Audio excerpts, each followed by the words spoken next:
Hey everybody, Ryan here from Music City Live. Welcome to the podcast. I'm here with my friend Justin Maki. Justin, how you doing? Fantastic. How are you? Good, man. Justin is a singer, songwriter, performer, and man of many talents with an incredible hat, by the way. Thank you. Appreciate that. Had to bring it in the fold. Absolutely, man. Dude, so you sent me your thing earlier and your EPK, and I was reading it, and I had no idea you were from Japan. Yeah. This is news to me. So what was that like? Very different. So basically how that happened was my dad actually moved our whole family there when I was on the way.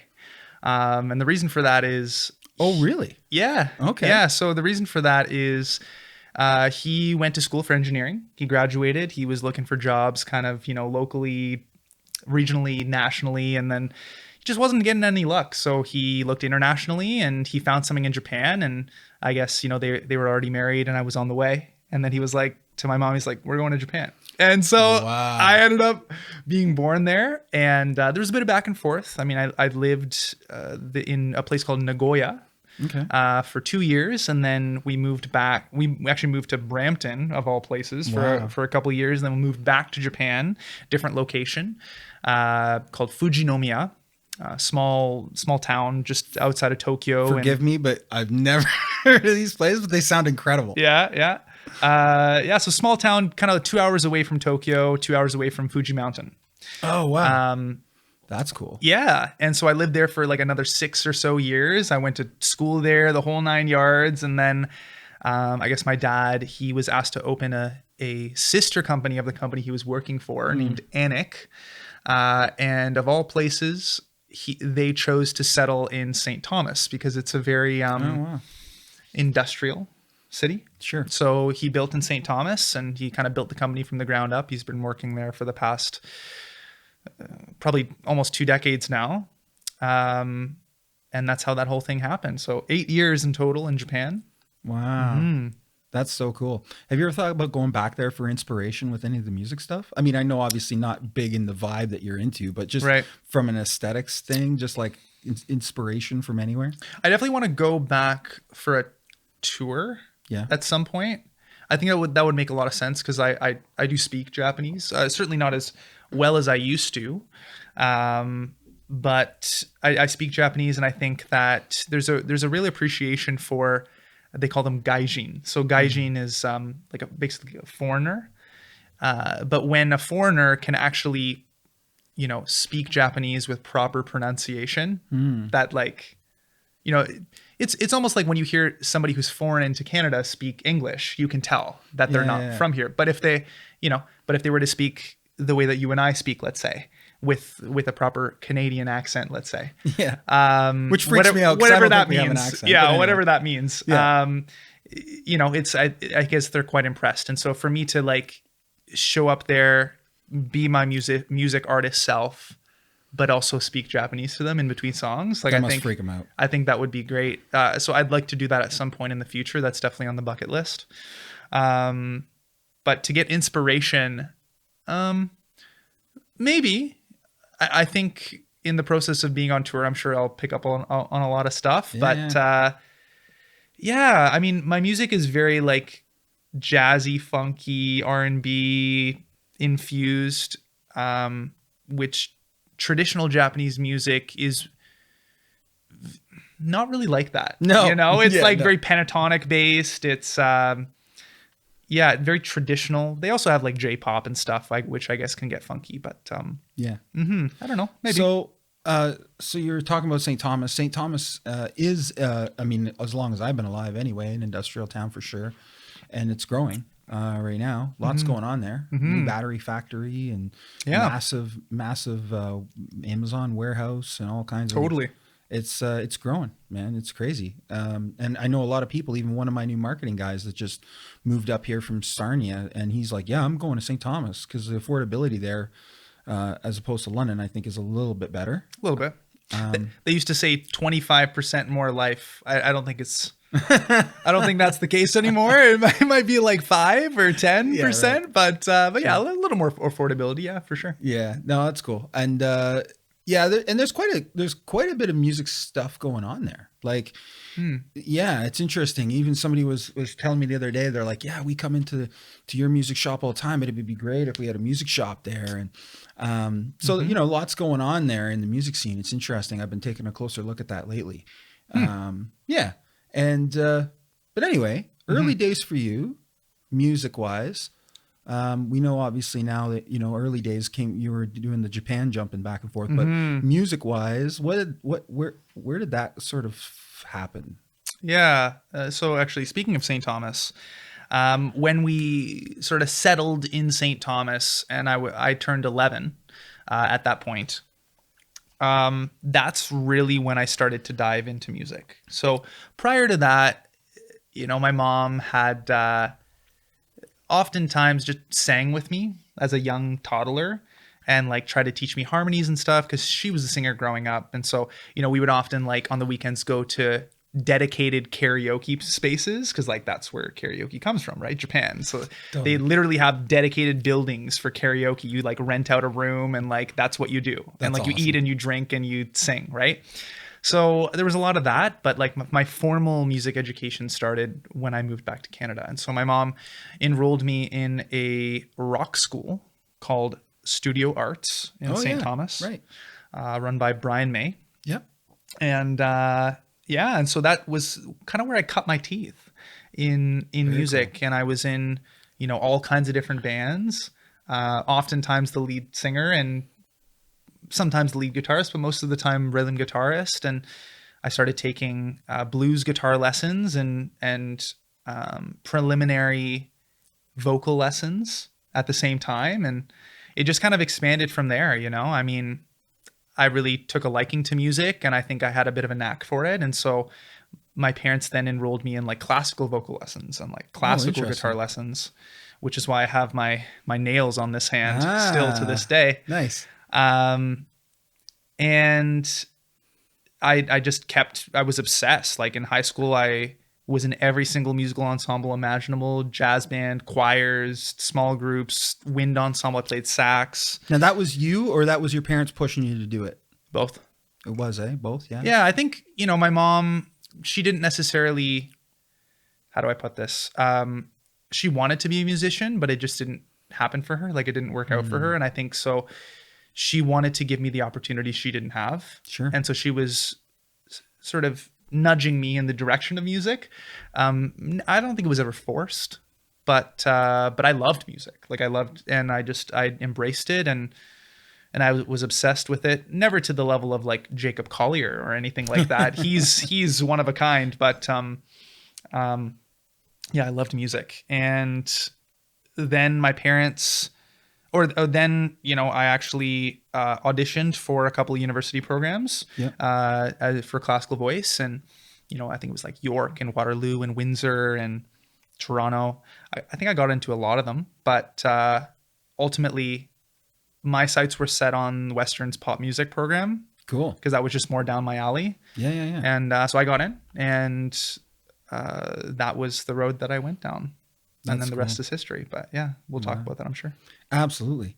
Yeah, the educational piece is interesting because some people do the path that you've done and do the education, and some people don't, right? Some people, have something crazy happen in their life and they find a guitar and they write a bunch of songs and, the rest is history. But, some people can't even read music like Paul McCartney, right? Like, which is crazy. So there's like a spectrum, I think. But it's interesting because I was watching a few videos and we'll check out a couple in a bit, but I was watching in sort of doing the research for this pod. I was checking out some of your videos, and I mean, I've seen you play live before, but I saw this one video and we'll play it in a bit, but I was like, wow, it was just like, you could tell that like it was the presentation, the feel, just everything was bang on, man. Thanks, man. So, I mean, there's something to be said about really learning the craft. And that's, I think, super important. Mm-hmm. So after the schooling piece, I noticed on your bio that there was sort of like a dark period. What was that all about? Mm-hmm. Yeah. So after university, I was sort of, as most fresh graduates are, quite lost, you know? I I didn't know what the next steps for me were. I didn't know what I wanted to do with my life. And I felt a lot of pressure, to figure that out and to find that, just make that decision. And so what I did basically is I just applied to a bunch of jobs. And I ended up picking up a job selling cars, of all things. So I was at a place in London called Toyota Town for 3 years. And that took me all the way up to the pandemic, 2020. Wow. Yeah, so 2017 to 2020. And I think by the time 2019 hit, I was sure, I was like, something's off. Like, this is cool, but I don't think this is what I want to be doing for the rest of my life. Yeah, absolutely. And so I had a moment of reflection one Saturday evening in January. I think it was like 2019. And I just was like, I really need to figure out who I am and what I want with my life. And at the end of that session, I discovered that like what my passion is, which I knew all along was music, but what my purpose is to inspire joy through music performance and creation. Nice. And so I was like, holy shit, like this is what I have to do. And I think I was already kind of planning my exit at that point. I mean, I don't want to tell my previous employers that, but but then what happened was the pandemic hit in 2020. I was a little bit chicken to quit, and they laid off like 75% of their workforce because of the pandemic temporarily. So I was like on a temporary layoff, and I was like, well, this is perfect. I'm going to use this opportunity to build my skills, to build the foundation of my music career to come. Sure. Right, in 2020. Yeah. And then what happened was I sort of checked in with them in August of 2020, and I was like, hey, what's going on? Like, am I coming back? Am I not coming back? And I think that kind of pushed them into a decision to like let me go officially. Sure. And that made it real for me. That was like, I don't have a safety net. Right. I don't have a fallback. And so that loss kind of put me into a period of grief. And it was a pretty deep grief. And it was anxiety, it was depression, it was all the things. I was talking to therapists and psychologists and on and off of like different medications and stuff, just to kind of like address this situation. Right. Yeah. And I feel like a lot of people during the pandemic went through something similar, or maybe not as severe, but absolutely. But like mental health was at top of mind, literally 100%. During the pandemic. And that was a hard time for me. But during that time, what was constant for me was music. I might have had days where I was second guessing myself and where I was like, I don't know, maybe I'll quit, but I never did. I did music every day, even though I didn't feel 100%. And music got me through that period. And then I think it was like by late 2021, I started to feel myself again. And that's when I think a lot of the lockdowns and the restrictions were starting to be alleviated on a more permanent basis or long-term basis. And I started to see the light at the end of the tunnel, and I kept going. Yeah, it's interesting. I mean, certainly, a lot of people out there watching this have been through some of those kind of dark times. I've been through a couple of myself, whether it was a bad breakup or just some severe rejection or,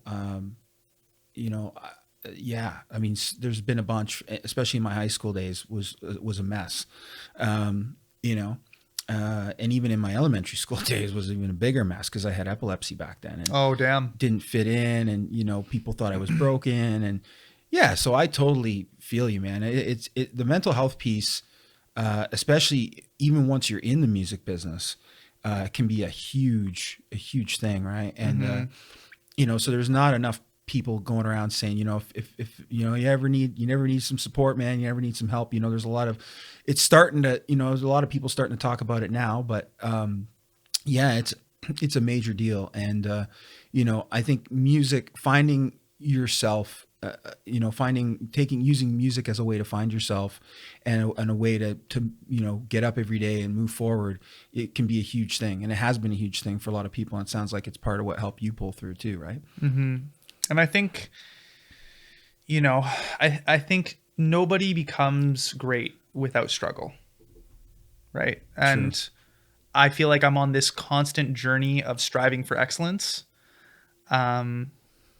Just sharpening the sword every day. Yeah. Vocally, guitar wise, songwriting wise, performance wise, production wise.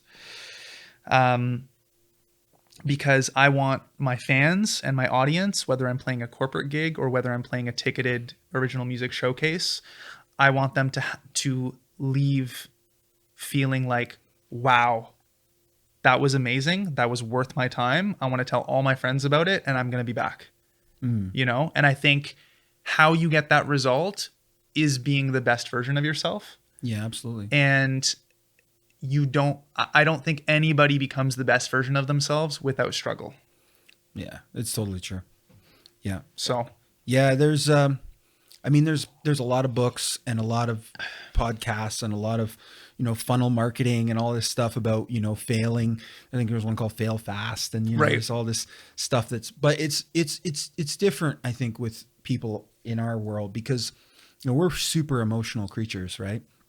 Generally speaking, musicians and artists in general are pretty emotional creatures. So we take it sometimes even more harder and more personal than other people, right? With certain things. But I think that's also that's the magic and the art of that performance connection that you were talking about, right?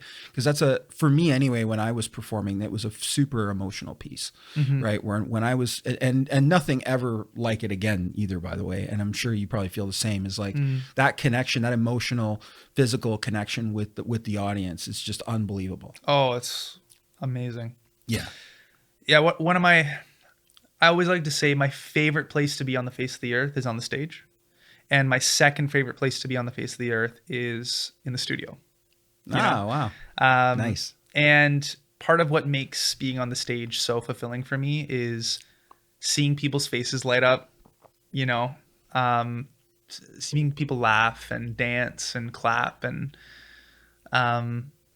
just I'm bringing them joy, or maybe there's a moment in the show where I'm making them be introspective about something that maybe they're a little uncomfortable with, but it touches them, or maybe it gives them a little nostalgia, or maybe it reminds them of a loved one who passed away or something like that. It gives them some value in some way. And I think music is just one of those things. It's like, there's value there. It's undeniable. Is it tangible? That's arguable, Yeah. But it's like, if you think about what would the world be like without music? It would be so gray. It's like the world without color. Absolutely. Like think about watching your favorite TV show with no music, or like there's no radio. You're going for a walk, you can't listen to music, Yeah. That's crazy. That's crazy. Yeah, that's totally crazy. Yeah. I mean, even something even more simple that people do every day is like post on Instagram, right?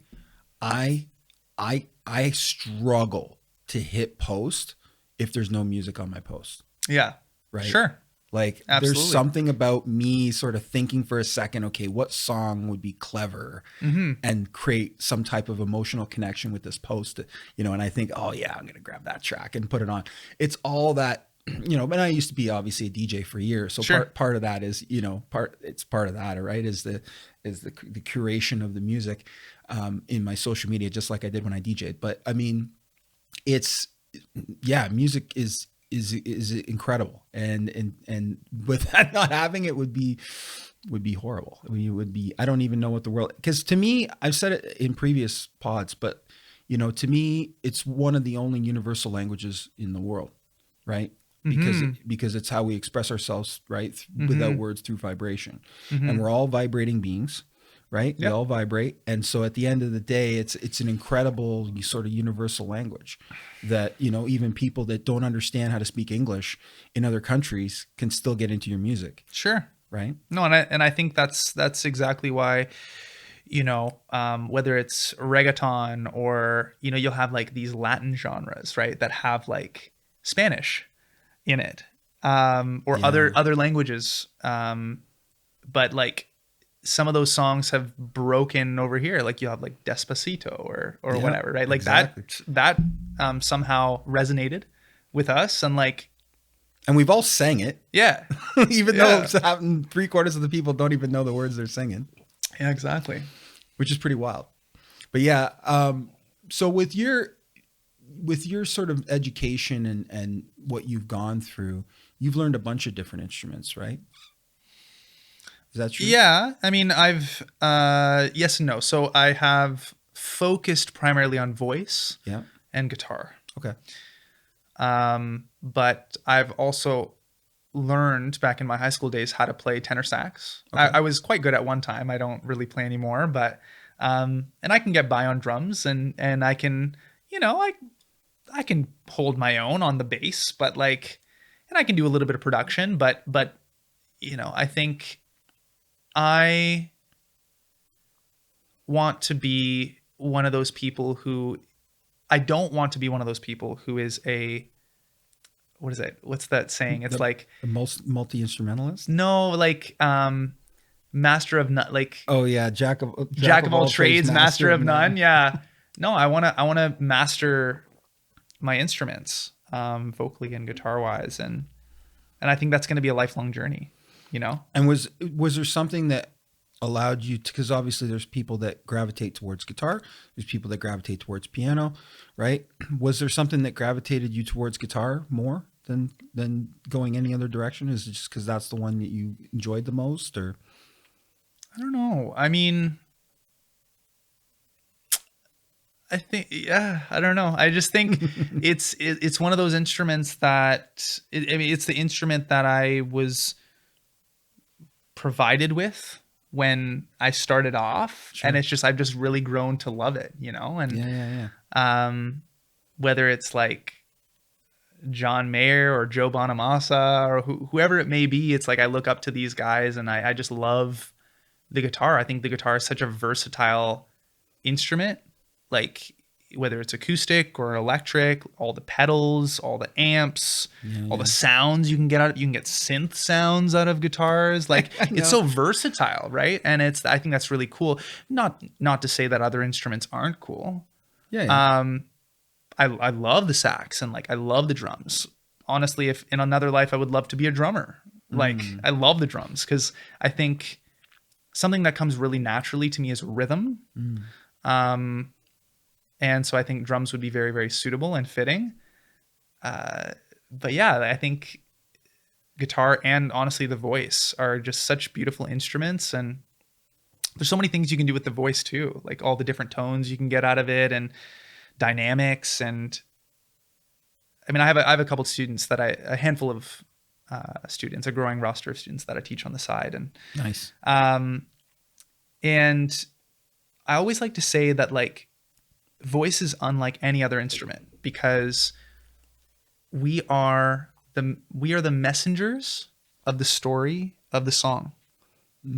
Right? So yes, we have a huge power and a huge responsibility that comes along with that to carry and deliver in a compelling way the message of the song, right? We have the element of lyrics, and, you know, it's up to us to use the tools at our disposal, whether it's tone or dynamics or placement or vibrato or vocal distortion or whatever it may be, to convey that message effectively and compellingly. And I'm still learning every day a little bit more about the voice and the guitar, but I love them. I'm obsessed with both, and I play and I practice every day. because it's part of who I am.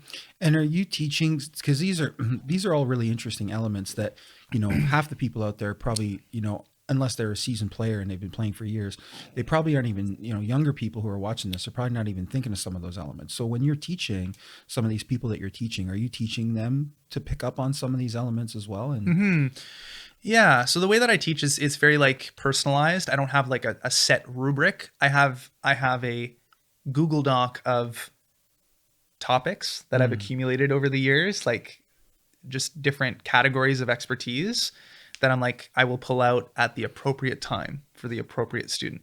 right. But yeah, I mean, I think I want to start at the basic level and then build upon that knowledge, right? Absolutely. So just like initially talking about diaphragmatic support and resonance, opening the mouth, and like posture, just the absolute basics, right? And like even to the extent of mental state and pronunciation, articulation, right? Just the basics. And then we might get into things like placement. Where is the focus of the sound? Like, is it in the back of the throat, or is it like more in the mask here? Yeah. And we'll talk about things like vibrato or, like tone. Is it bright? Is it dark? Right? And breath control.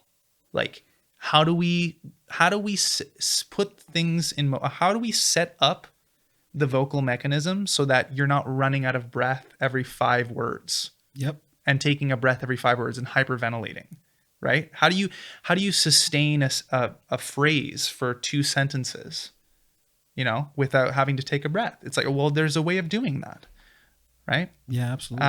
And so I strive to help my students little by little understand a little bit more about the voice, a little bit more about the guitar, whatever they're looking to learn. Mostly I focus on voice and guitar. Sometimes students will come to me and they'll ask about like performance science, like how do you set up, like how do you organize a set list? What do you include in that set list? What do you say in between? What do you? Nobody thinks of that. No. Like what do you say in between? That's such an interesting one. Yeah. What do you say? What do you say in between? Wow. What sort of moments are you going to cultivate in your set to make it compelling and memorable? How are you going to move your body?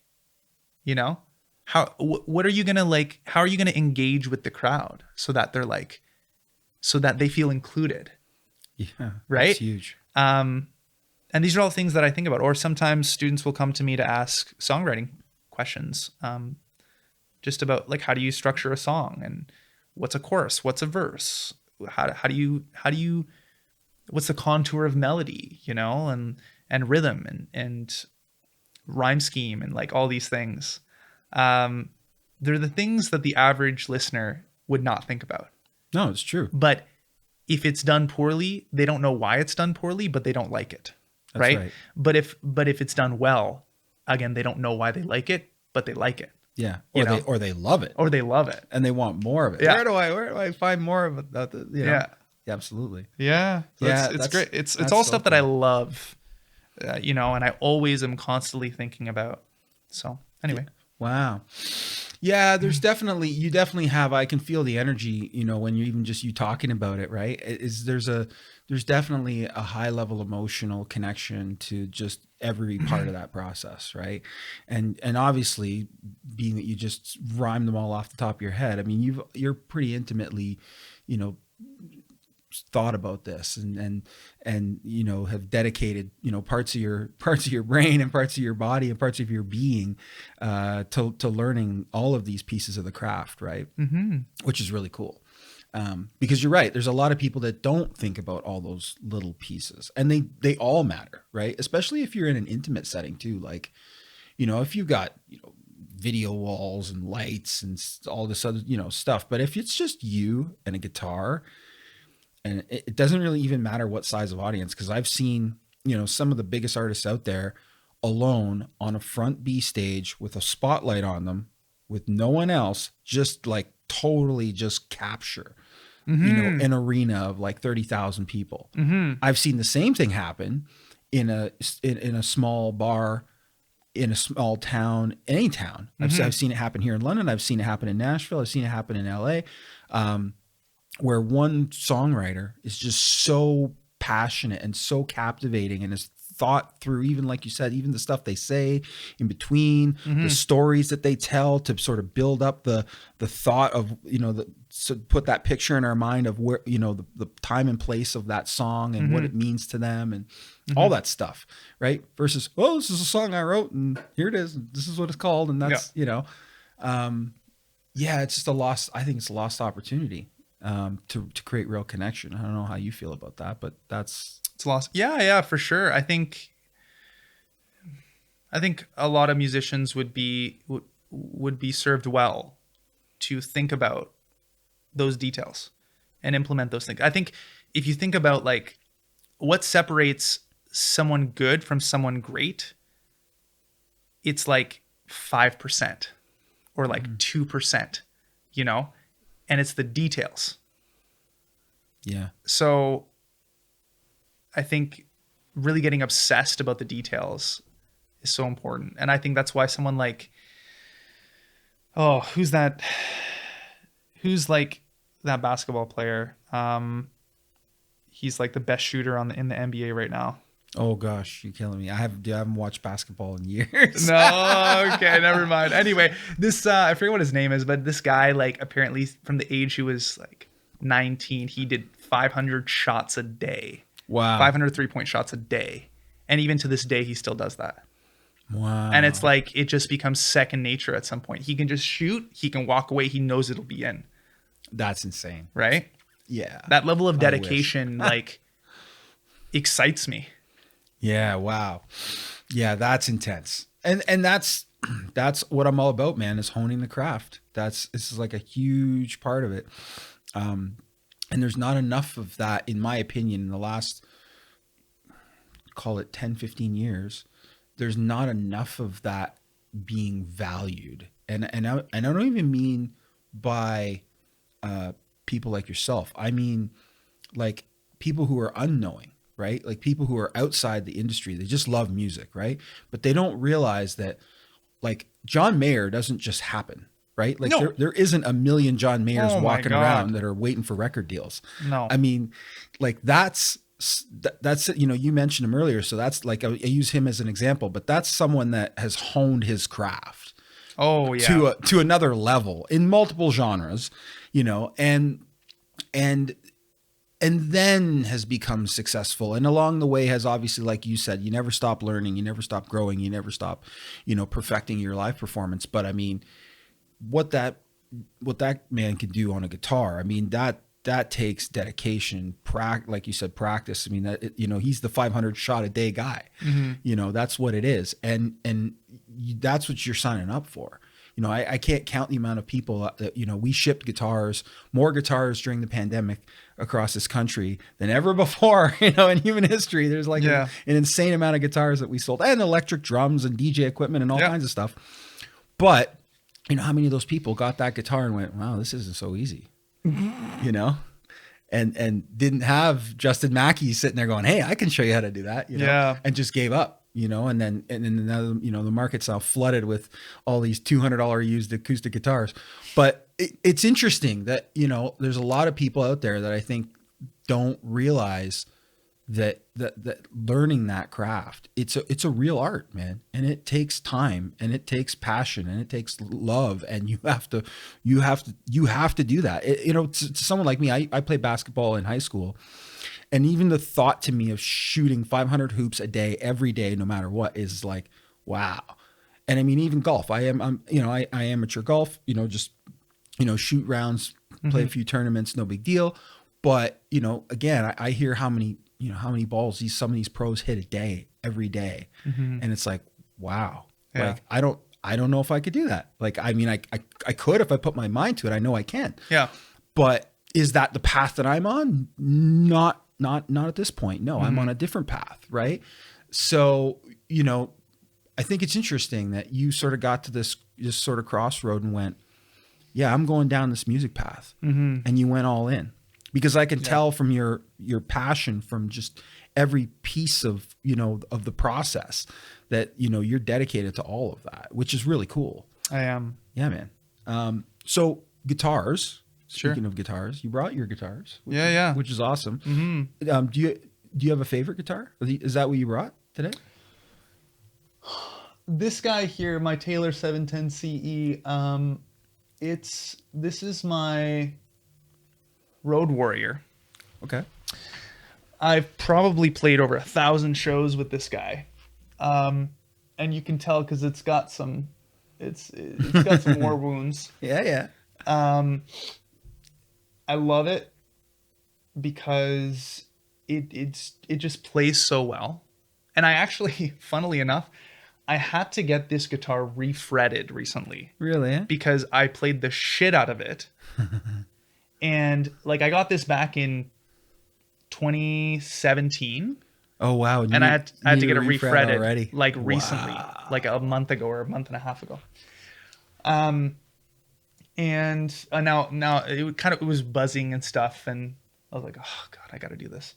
But I love this guitar for the playability. I can play this guitar like an electric guitar. I can bend and all that stuff. So I love this guitar. Sounds great. Feels great.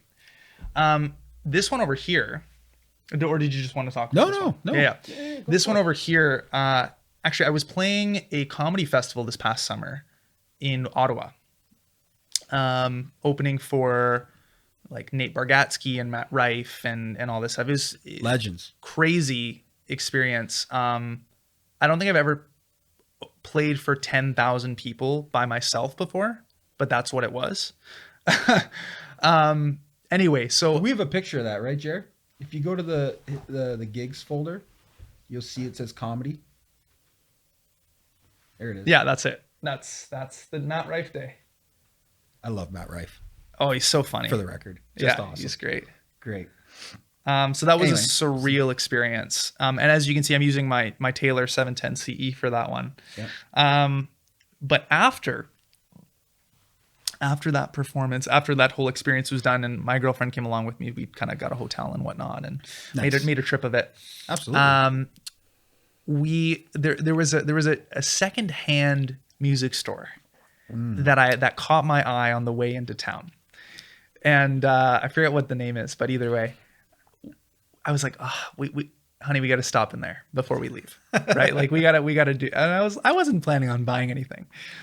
Of course, you never are, but I walked in there, and we must have been in there for a couple hours, and we tried that. I tried that guitar. I tried a couple guitars, but I tried that guitar. I couldn't put it down. That's the best. And it was, it just feels and sounds so great. I don't think I've ever had a guitar sound as solid as that before.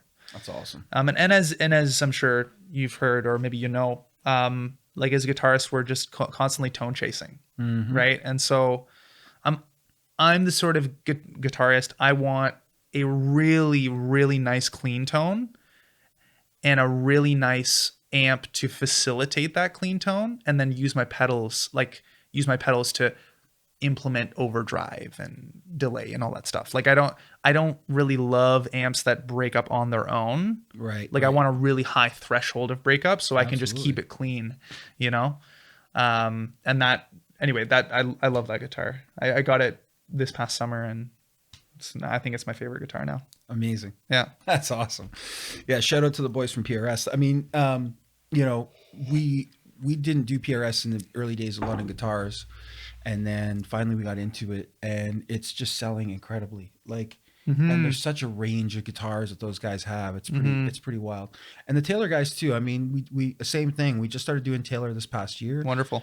And it's been nothing but incredible. They're great to work with, super easy going, incredible. And it was funny. I was talking to a couple of the people that work there, and you know, I was like, why? You know, because there was a point where they couldn't make enough guitars, right, during the pandemic. It's like, why don't you hire more people? They're like, well, we can't, because like then we'd be compromising the quality. Yeah. Right. We can't really teach how to build these guitars that quickly. You know, and they were producing a lot, but you know, and there's a lot of machinery that goes into those guitars, right? And it's not that simple, because you really have to know what you're doing. And but yeah, they've been fantastic to work with. It's been great. So it's awesome that those are the two that you got, because those are actually the two brands that, I mean, obviously Fender as well, and Love Fender, but yeah, and Gibson, but you know, Taylor and PRS right now are on fire. Both they're doing really, really well. And, yeah. and have an incredible, you know, amount of colors and series and all kinds of stuff. But so your music, I saw a thing on your bio that said that it's flirtatious jazz pop. Yeah. Is that a thing? That is a thing. I mean, it's Okay. on there. So yeah. Yeah. All right. Cool. Yeah, no, I embrace it. Cool. Honestly, I'm potentially in the process of changing that wording, potentially, but Yeah. I think, and the reason for that is that I will admit I'm not a real jazzer. Like, you know, like a jazzer, somebody who went to jazz school and like has studied the jazz greats and like plays jazz regularly. So I wondered about that just because I watched those videos, and I got more of like an R&B kind of funky sort of feel from it. Yeah. So, but what that means to me, or what that meant to me at the time, was that it's like pop forward music with influences of R&B, soul, funk, and jazz. So it's jazzy, but it's not jazz. You know, it's not like elevator music. You know, No offense to the jazz guys. no, out there, I love jazz, and like I know exactly what you revere mean. the jazz guys, and like that's a whole language that people dedicate their entire lives to learning, and like, Absolutely, yeah. and you know what? I mean, I definitely pull from those influences, and I know a handful of jazz tunes, and I played in jazz band growing up, and I know a bunch of jazz chords, but it's like, you know, but I'm not a jazzer, and I know that, and I admit that to myself. But I love like. But I know my music kind of touches upon elements from R&B, soul, funk, and jazz. But I present it in a way that I believe is accessible to the average listener or the average ear, which is where the pop component comes in. Right. Because I don't want to play music that is obscure and that people can't connect with. I want to play music that people can connect with. But also music that excites me. So it's like my philosophy is simplicity with underlying complexity. So it's like the average listener will be able to like vibe to it and dig it. But then musicians will be like, oh, I like that little nugget in there. I like what he did. That little chord that was tasty, or like that little key change, you know? Yeah, it's like, absolutely. I'm not going all in with the prog element of it. Right. Sure. But yeah, there's like little hints and touches of it. And so that's how I define my music. Yeah. Does that answer your question? Yeah, absolutely. Cool. And is there any artist that sort of influenced those sounds?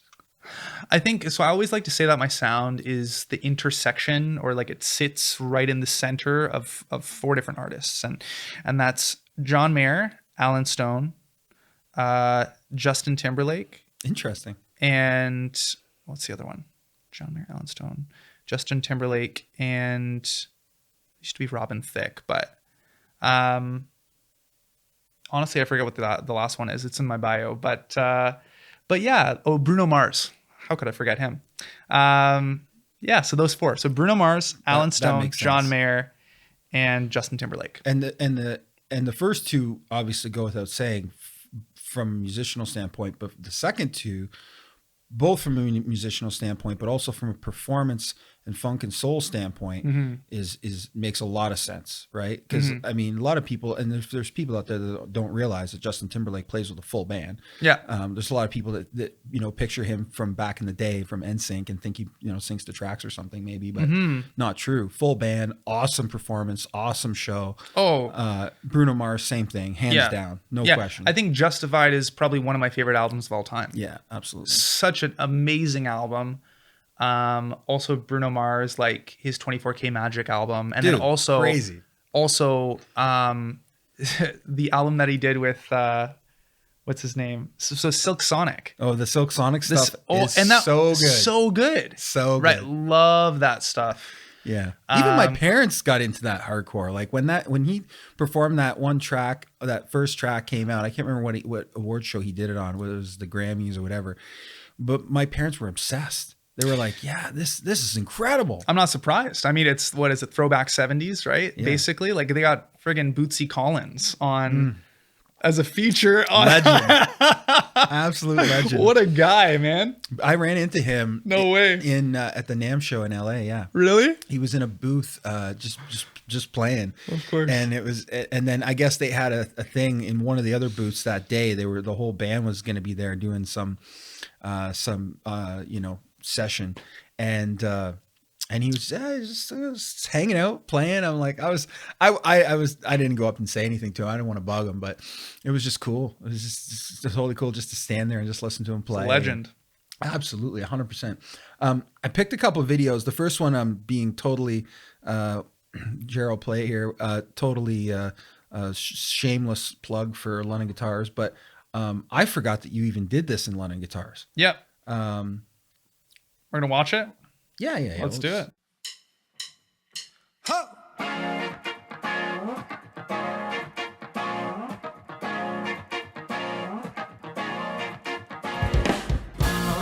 Town tonight, here remembered on the road. The dollar bills, they disappear with every passing note. Did not believe I saw her. It's why that's a hard to miss. Taste of summer that's still lingering. Tell me why. Keep on looking away when you catch me stepping. Tell me why. I'm drinking, but there's no wind in my sail. Let's get out of this place. Will you stay? Will you stay? I don't need to go. I just wanna be. Let me close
to you.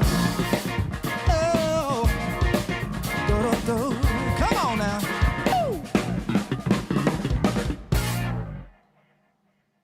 Yeah, so that I saw that video earlier. I was like, oh man, I gotta put this out. It's just, and that was, how long ago was that? When did you do that? Oh boy, a year or two ago. When Yeah. did we? Yeah. So it's about it. So it says a year ago. I think it's almost 2 years ago. Yeah. Yeah, it's interesting. I mean, because like it's super funky, man. Like, Thanks, man. And has that been sort of the vibe the whole time? Well, I'll tell you this. So the bassist, Alex, he is super influenced by funk. And so whenever I play with him in my trio or my 4-piece, like I think that's particularly pronounced. Because, I think like a lot of funk comes from the drums, but a lot of funk comes from the bass, right? Absolutely. I think a lot of pressure's on the bass to funk.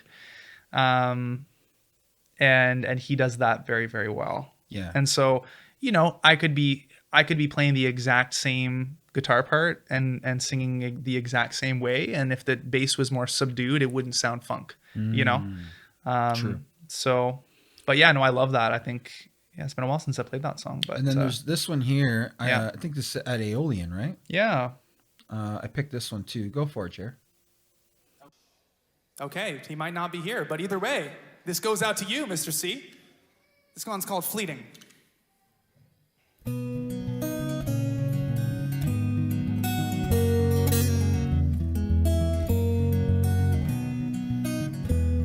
As the seasons change, I can smell the decay of the flowers that pick their heads in May. And you can see the sun as it shines on everyone, lose a little of its brilliance day after passing day. And you can feel the dampness in the air that surrounds us as the corn stalks reach high up to the sky. And this time of year reminds me, dear, that every moment's a souvenir, 'cause it's fleeting all the time.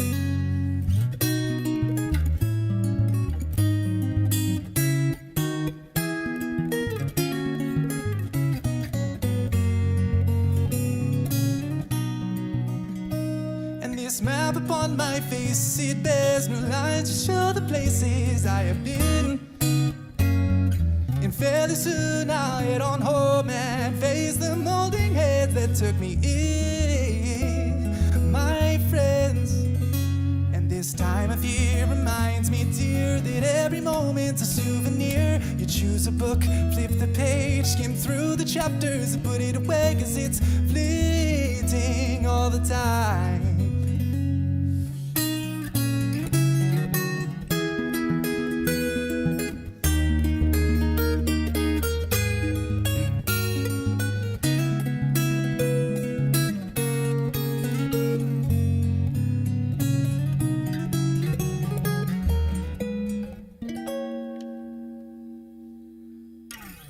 As the seasons change, I can smell the decay of the flowers that pick their heads in May. And this time of year reminds me, dear, that every moment's a souvenir. You choose a book, flip the page, skim through the chapters and put it away, 'cause people die and people change. The landscape just erodes away, 'cause it's fleeting all the time.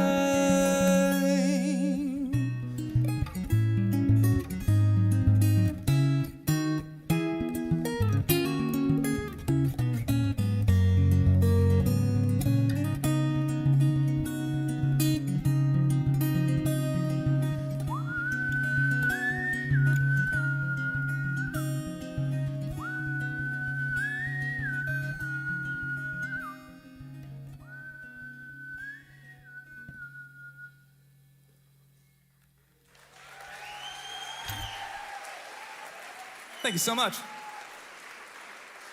That's awesome.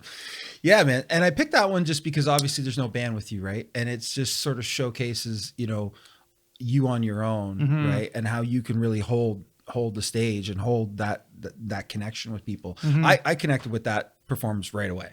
Oh, amazing. Right away. Like I didn't even this is as far as I've even gotten, because I didn't even need to get this far to know that was the video I was going to put up. Oh, amazing. Yeah, it was like within the first, you know, few bars, I was like, oh man, I got to put this one out. Sweet. I'm glad you liked it. Yeah, absolutely. And I I made a note to myself, like I can hear even in that without the bass, like I can hear that R&B kind of vibe coming through in that performance. Sure. And you know what? I must say that, like, for that particular song, I think it's a bit of an outlier in terms of like my core style. It's definitely more folky, I guess you could say. Yeah.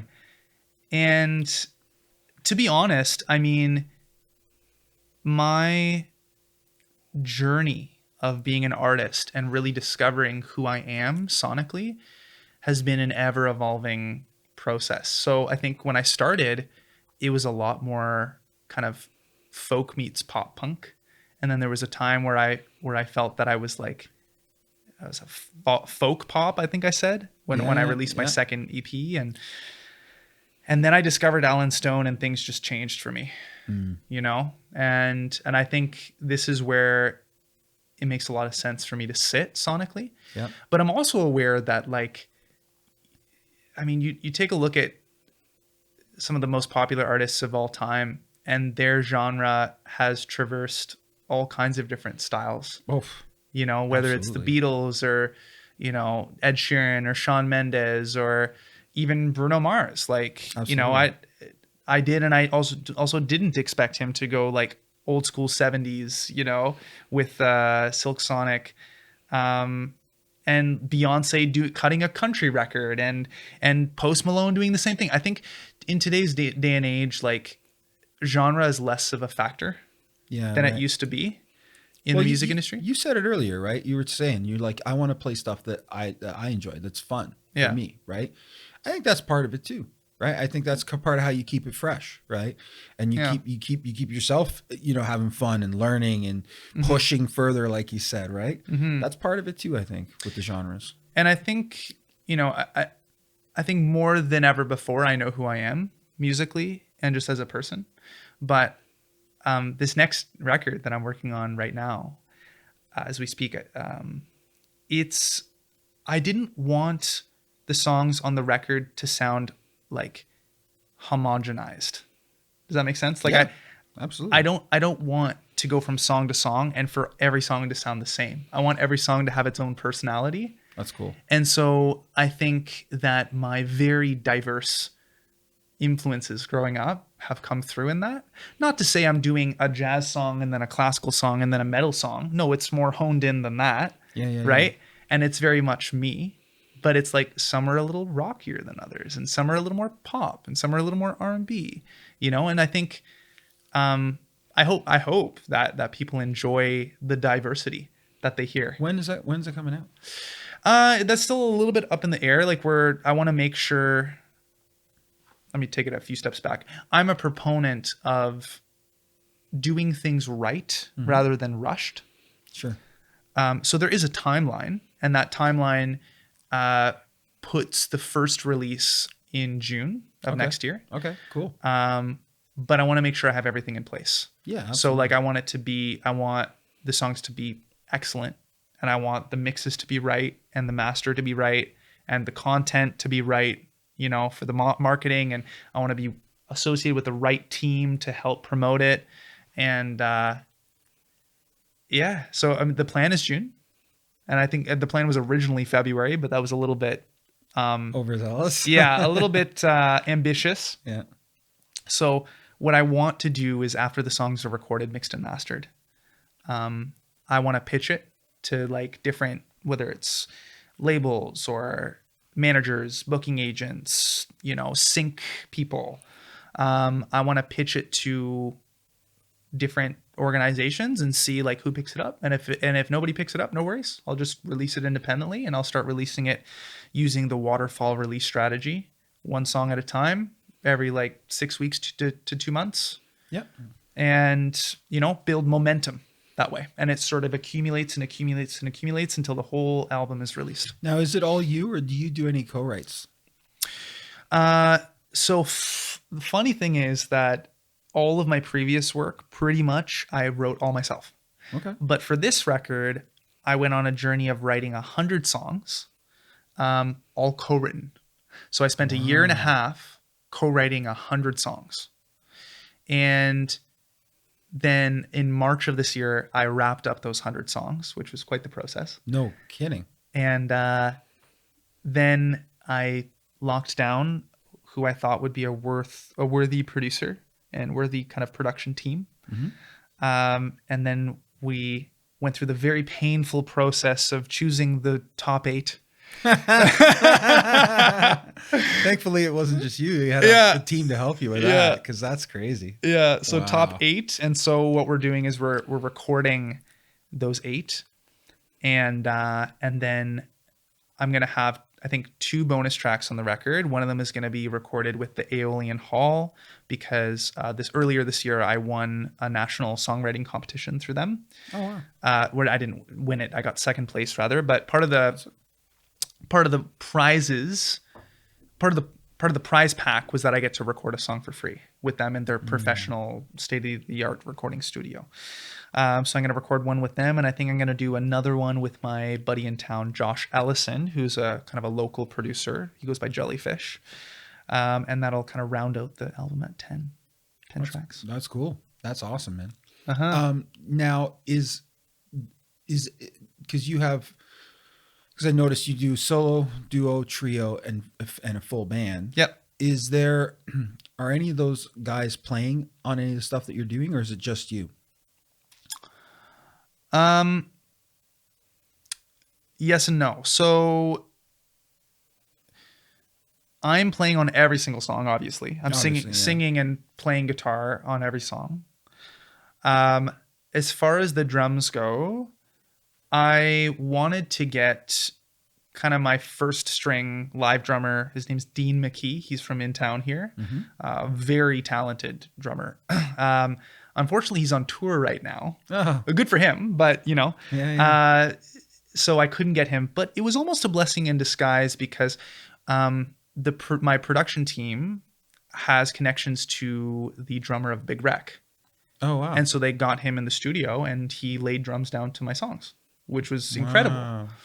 And my buddy Alex Tierlisi, who you saw performing there on bass. Yeah.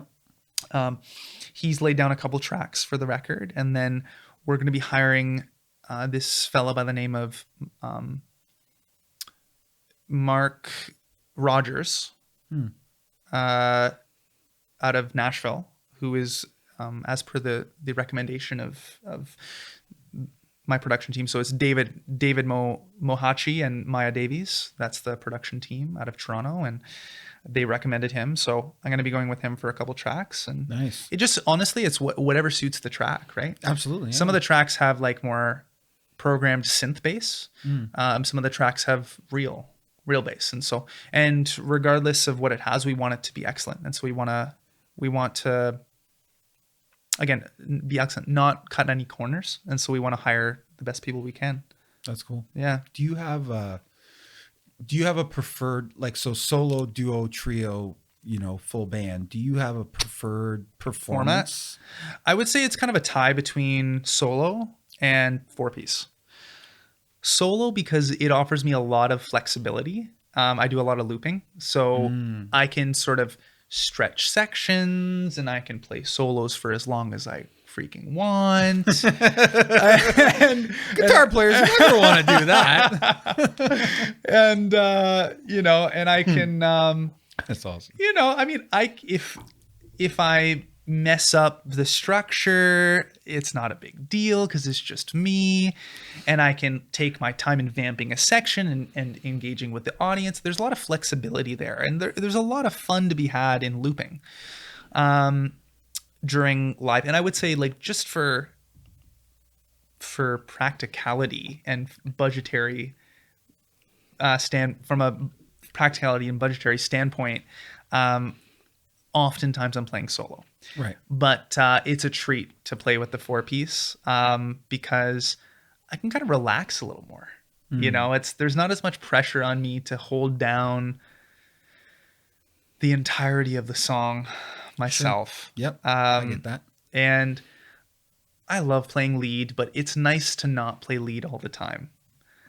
So to relinquish that responsibility to my lead guitarist, Ian McNally, he's from in town here, is a fantastic guitarist. He went to Humber. He knows his way around the guitar a lot better than I do. And so to, let him sort of do what he's good at and flex that muscle is lovely. And it just allows me to focus on the vocals. Yeah. And I like that too. And playing with a drummer, there's just no feeling like playing with a good band, Absolutely. Drummer, bassist, guitarist, and just, you get to a point where you're just having fun. There's a point where it's like, it's a little stressful because like not everybody has their shit together. Yeah. I've learned that. Yeah. Right. It's like, it's Yes. like stressful and anxiety inducing to play in front of people when like you don't have your shit together. Right. Yep. But when you do, it's fun. It's really fun. It's interesting from my days doing lighting and production. I generally, after the first, 10 or 15 years, even after the first 5 or 10 years, I pretty much knew, like, if a band came in and did, like, verse, chorus, couple tunes, and they're out, good, right? The band's there and they've done like 4 or 5 full songs. I'm like, okay, who's new in the band? What's going on here? So, like for a sound check? Yeah. Oh, yeah. For sure. sound check. Yeah, sorry. Yeah, and I kind of, and you knew, and you're like, oh, okay, here we go. Something's going on here, right? But and some people like Tom Petty, rest in peace. I mean, he didn't even show up to his sound check. Why would he? I mean, he's Tom Petty. I mean, it was crazy because his front of house guy, who now actually mixes for Kenny Chesney, Robert, he has multi-tracked all of the performances going back to like the 70s. So he has all these measurement mics and a reamping rig, and he actually can play the last time they played that venue back through the rig. Oh, wow. To retune the PA for that time in the room. Oh, wow. That's crazy. That is right? A level of nerding I will never understand. So, and the guys trust him. Like, all the guys are just like, yeah, good to go. They show up, they walk out, just play, and it's good to go. Right. And that's, but I mean, that's not normal.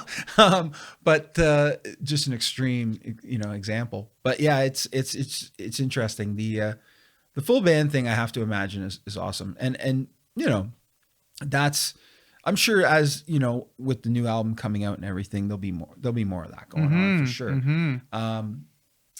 How important is it to have support in like the local community in terms of that, like in terms of everything, in terms of supporting your craft and what you're doing and all that kind of stuff, right? Because like we're in the UNESCO City of Music for Canada, so there's sort of a municipal sort of support, but then there's also the actual community itself, right? Like the players and the actual like live gig portion, because I'm assuming, because you were talking about affordability earlier, right? And I'm sure that's a part of it, is getting paid to play gigs, easier to find gigs when you're a solo, I would suppose. Yep.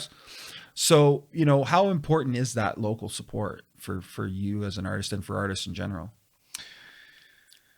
When you say local support, you mean like getting paid to play gigs? Yeah, okay, just locally. Well, even any kind of support. Yeah, but I mean monetarily, even just building your following, because I mean, I would assume there's a lot of people that say, we were talking about that earlier, about you having to go somewhere else to become famous and then coming home. But I mean, that's not how it starts. I mean, you got to hone your craft where you got to cut your teeth. Where you are. I think it's really important. I think the live music scene, unless you're at a stadium level, is very financially practical if you can have a home base and you sort of kind of go within sort of like a 10-minute to 2-hour radius of where you are. And, maybe like you play in, so I live in St. Thomas, right? So maybe I play in London one night, and then I play in Kitchener another night, and then I play in, and then I do a private party, and then I do a wedding, and it's like all within a 2-hour radius. It's like that, at that point, that can become really lucrative, right? And so that's what for the last handful of summers, I mean, that's kind of what I've built my business on. And I've been very fortunate to play anywhere from like 4 to 7 gigs a week doing that thing, right? That's great. And I mean, not every show is like ticketed focus on original music, but like, hey, if somebody's gonna pay me good money to play at a wedding, I'm not gonna say no, or a corporate event or a private event. So yeah, I mean, I would say that's where the majority of my income is generated. And you have like grants, and you have royalties, and you have lessons and the other kind of income streams. But I think it's super important to have a basis of support in your local area.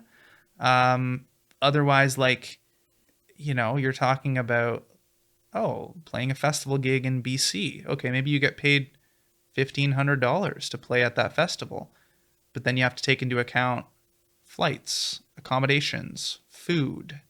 Like, at some point, maybe you're breaking even or losing money. Yeah.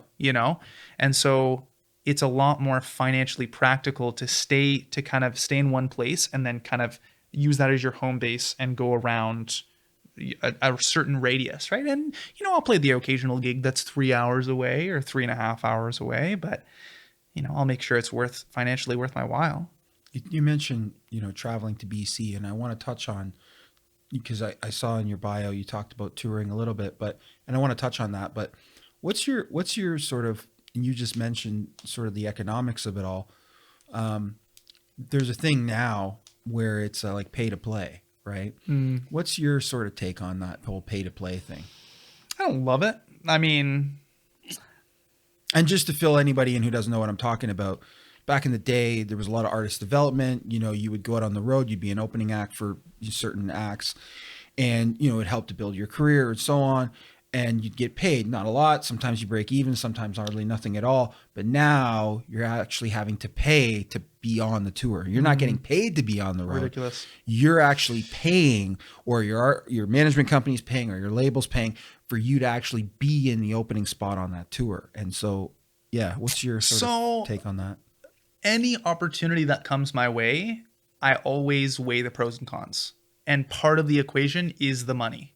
Right. I mean, I have my standard rates that I play for and that I don't typically go below, but if there's a certain opportunity that comes my way that it's like, okay, there's another element of value here, then I might take a little bit of a closer look at that. Right. I think to be honest, I mean, I've really struggled over the past few years of really deciding what to say yes and no to. Right. It's a hard thing to determine where the line is, and I've learned a lot along the way. I think I'm getting better at determining what's right for me and what's wrong for me. Sure. And I made a lot of mistakes along the way, but paying to play is a different side of the equation. It would need to be very convincing in order for me to pay to play. Yeah, because it's one thing to break even. Like I do that here sometimes, right? Like we'll sometimes sell on a marketplace, and you do the math, and by the time I ship it here, ship it to the customer, pay my guys to ship it, I'm breaking even. And I hope that I acquire that customer. No different than if you're if somebody's going to do that gig in BC, they're hoping to get some fans out in BC and maybe, right? Maybe sell some merch. And, sure. Yeah. And I get that. Yeah. But like, it's different when it's pay to play, because pay to play is not just a few bucks. It's thousands and thousands and thousands of dollars, and it's a tour. So it's not like it's show after show after show. So you got to have a little bit of a bankroll associated. And again, I would think from a business decision that the hope is that you can piggyback off the fans of whoever you're opening for, but nothing's guaranteed. No, right? I think when you're presented with an opportunity like that, you really have to think hard about whether it makes sense, because an argument can be made for, this is a fantastic promotional opportunity. So maybe the money that we've set aside for promotion for the year, we attribute some of that money to this. Right. Hey, if Bruno Mars called me up tomorrow and said, hey buddy, I want you to come open for me, but it's going to cost you 10 grand and you'll play 20 shows with us. Holy fuck. Yeah. I mean, sorry to swear, but that's all good. No, it's all good. Geez, I would have to think long and hard about that. And my gut is telling me you should probably do that, Yeah. Well, there's a few things tugging at the heartstrings there, right? Because obviously you're a huge fan of Bruno. Yeah. Obviously, it's an opportunity for you to get in front of his fans, and incredible lifetime opportunity. Yeah. To even grace the stage with a guy like him. So yeah, in a circumstance like that, I can totally see. And there's something to be said for, you can always make more money. You can never get back the time you lost. Right. Well, never, or if you pass up the opportunity, it may never come again. May never come again. Right. Exactly. So Yeah, it's interesting. yeah, I think And I think they know that too, right? And I think that's part of how Yeah. they're getting away with in that. 95% of the cases, I probably would turn down a pay to play. But if it's very compelling and I can see that there's like other value that I would get out of it, then I might consider it. But, you know, at the end of the day, like as an artist, musician, and creative entrepreneur, I'm trying to do this financially sustainably. Yeah, right. I'm not just out here messing around and like having fun. I'm not doing this as a hobbyist. I'm doing this seriously. Yeah, yeah. And part of that is doing it financially sustainably. And an essential part of that is making money.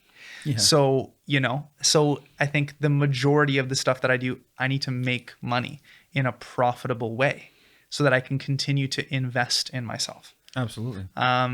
And part of investing in myself is this album that we just talked about, right? Yep. I mean, I applied to a handful of grants. I got a grant from the London Arts Council. Shout out to the London Arts Council. Thank you. Yeah, absolutely. Which is fantastic. I also applied to the Ontario Arts Council and Canada Council of the Arts. Did not get those, unfortunately. I'm still waiting to hear back from Factor, but like a big component of this is going to be me pulling out of my own pocket, you know? And I wouldn't be able to do that if I haven't been banking money for years, you know? Absolutely, yeah. So, yeah. Yeah, it's interesting. And I think as you gain more and more traction, you know, and that's kind of what happened to me with my projects that I've done, even my trade show, you know, there were sort of the early adopters, in your case, the London Arts Council, which is awesome. And kudos to them for recognizing your talent and helping you along the way. But you know, there'll be other people, there'll be other stuff that will come down the pipe. And as it starts to all sort of gain traction, you know, it will, but yeah, you got to invest in yourself 100%. And you know, you're taking a risk, but it's a calculated risk. You know how passionate you are. And it's like you said, it's your calling, right? It's what you are here to do, right? It's your life's purpose. So that's really heavy. And it's super important to invest in that, like nothing else.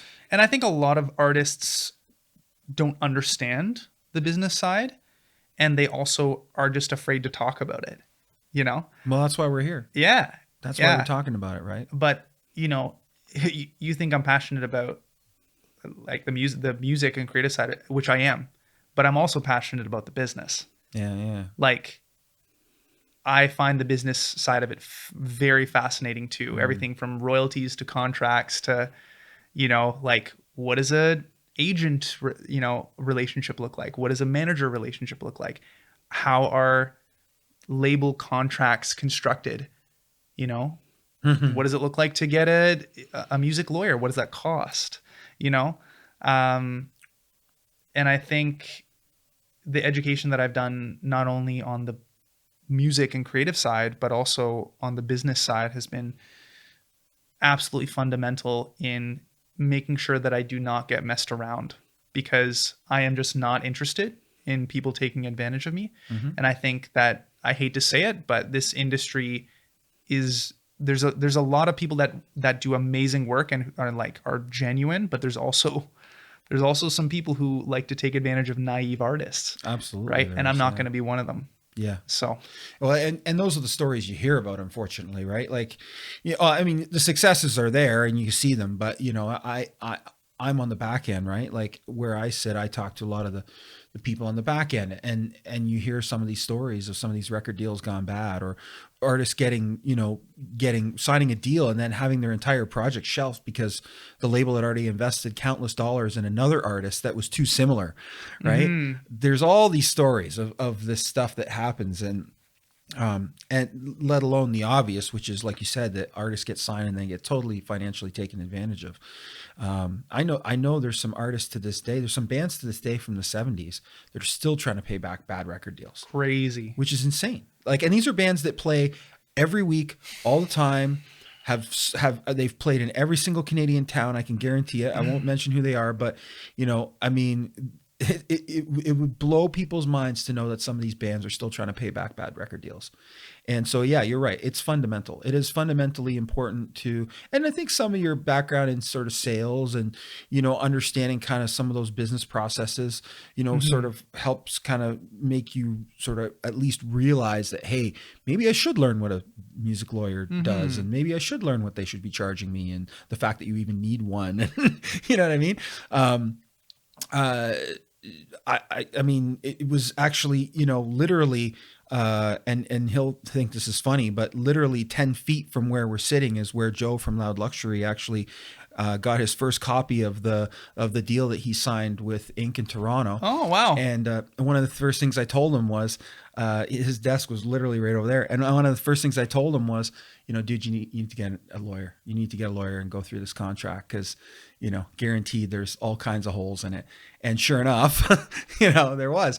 And the rest is history. And now they're off touring the world. But I mean, yeah, you have to set yourself up for success, and the business side is very important up front because it's the rest of your life. You're signing something that affects the rest of your life, no matter what. And so, yeah, it's hugely important, man. And interestingly enough, we're starting to see some of this now, but there's a huge opportunity, I would say, if there's people listening and watching this that are looking, whether it's agents or lawyers or managers, whatever, there's a bit of a hole here in the UNESCO Music City in London for that type of stuff. We definitely need more of that here. We need more of that infrastructure here to support artists like yourself. So for people who are watching, feel free to set up shop in London or in and around London, St. Thomas even. Why not? But that's something that we definitely are in a phase right now, I think, in London, where we're going to need to see more of that. And it is happening, but we need to see more of it. I think London is not a Nashville or a Toronto even. No. Or an Austin, Texas. Certainly not that. But I think it is a budding community of really talented people. I think a lot of people would be surprised to see the level of skill and talent that resides within this city's borders. Yeah. From producers to engineers to musicians, like I think we have some really high quality people here, and that's wonderful to see. And I think Corey Crossman is doing some amazing work with the music office, London Music Office, and kind of spearheading the whole UNESCO City of Music designation, and bringing the Junos to London, and bringing the Country Music Awards, CMAs, to London, and I think Corey has played a big part in helping to kind of cultivate and create the beginnings of a music city. And I think there's a lot more opportunity there. Absolutely. Yeah. For sure. But it's definitely looking good, Yeah, we're just in the early phases of this thing. I mean, we were proud to be nominated for Production Company of the Year for our production company, PA Shop. Congrats. And I bring that up because, it gave us the opportunity to go check out the Live Music Awards in Toronto at the CMW. And, shout out to Erin from Music Canada and her team. As I got to meet other people from other music cities, the mayor and the people in Mississauga are doing some incredible stuff. I could see the synergy. I could see the connection that Corey and the London Music Office had with just the entire room of people there that were all, all passionate, people in their own right, doing incredible things in their own pockets in the industry, in their own cities, in their own areas. But everybody coming together, you could really see how, London is really, elevating up on that stage. And Corey's a big part of that. And certainly the UNESCO designation helps a lot, shout out to the people from UNESCO. But I think from the standpoint, I grew up in this town, and I've seen a lot of changes in live music. And I was going to talk about this later, but we might as well touch on it now. Live music venues is something I touched on in a few of the different podcasts. And I'm starting to see a bit of a rebound now, which is interesting because I've been talking about it now for about a year on the or, whatever it's been now, 10 months on the podcast. And, we're starting to see a bit of a rebound now, but there was a period sort of post COVID and it's still lingering, and some of it's insurance and some of it's profitability because it's, hard to kind of run a live venue off 1 or 2 nights a week, right? Like it's that same old thing. And so, how are you finding sort of gigging from your perspective, which is sort of the musician's perspective? How are you finding sort of the live music gigging thing, now versus before, and London versus out of London? Like, what's your sort of feeling on all that? I mean, it's kind of hard to say because I really started to get serious about my craft and I really committed to doing it full time in the pandemic, which is crazy to think, right? But again, I was laid off in 2020, in March of 2020, and again, I used that opportunity to dive head in and go all in, right? And so, I was researching all kinds of different venues at that point. And so I don't think I have the previous perspective of what things were like before. Like, yes, I was gigging before, absolutely. But like, I wasn't gigging with the mindset of doing so full time and of making this a career. I was dabbling and flirting with the idea of it, but I didn't, grab myself. Do you think that there's an opportunity, like I don't personally feel we're full up in terms of venues. No. Do you think there's an opportunity for people to open up more venues and open up their places to more live music? I think so. I think when you're talking about live music, I think there's 2 categories of live music. And the first is live music that is free. You can just go into like a pub or a bar or a patio or whatever, and like there's just live music playing, and that venue hires the musician, hopefully at a decent rate, hires the musician to perform for their patrons. So that's one category. And I think the other category is ticketed events. So then that's your, like, at a really high level, that's your Budweiser Gardens. At a more mid-tier level, that's your London Music Hall, right? And Rum Runners. And then maybe at a smaller level, it's what used to be the London Music Club, right? Mm-hmm. Or even like smaller venues that might just do things occasionally. Or I think there's like the Mockingbird Bar. I don't know if that's still a thing, but you know, that was I think like a 20-person, 25-person venue, but it's a ticketed space, right? And so I think there's 2 kinds of live music. And then there's also like pop-up things where the London Arts Council will hire somebody to play at like just outside, like almost in a busking situation. Yep. And then you'll have like music festivals and whatnot. But either way, is there room? For sure, I think so.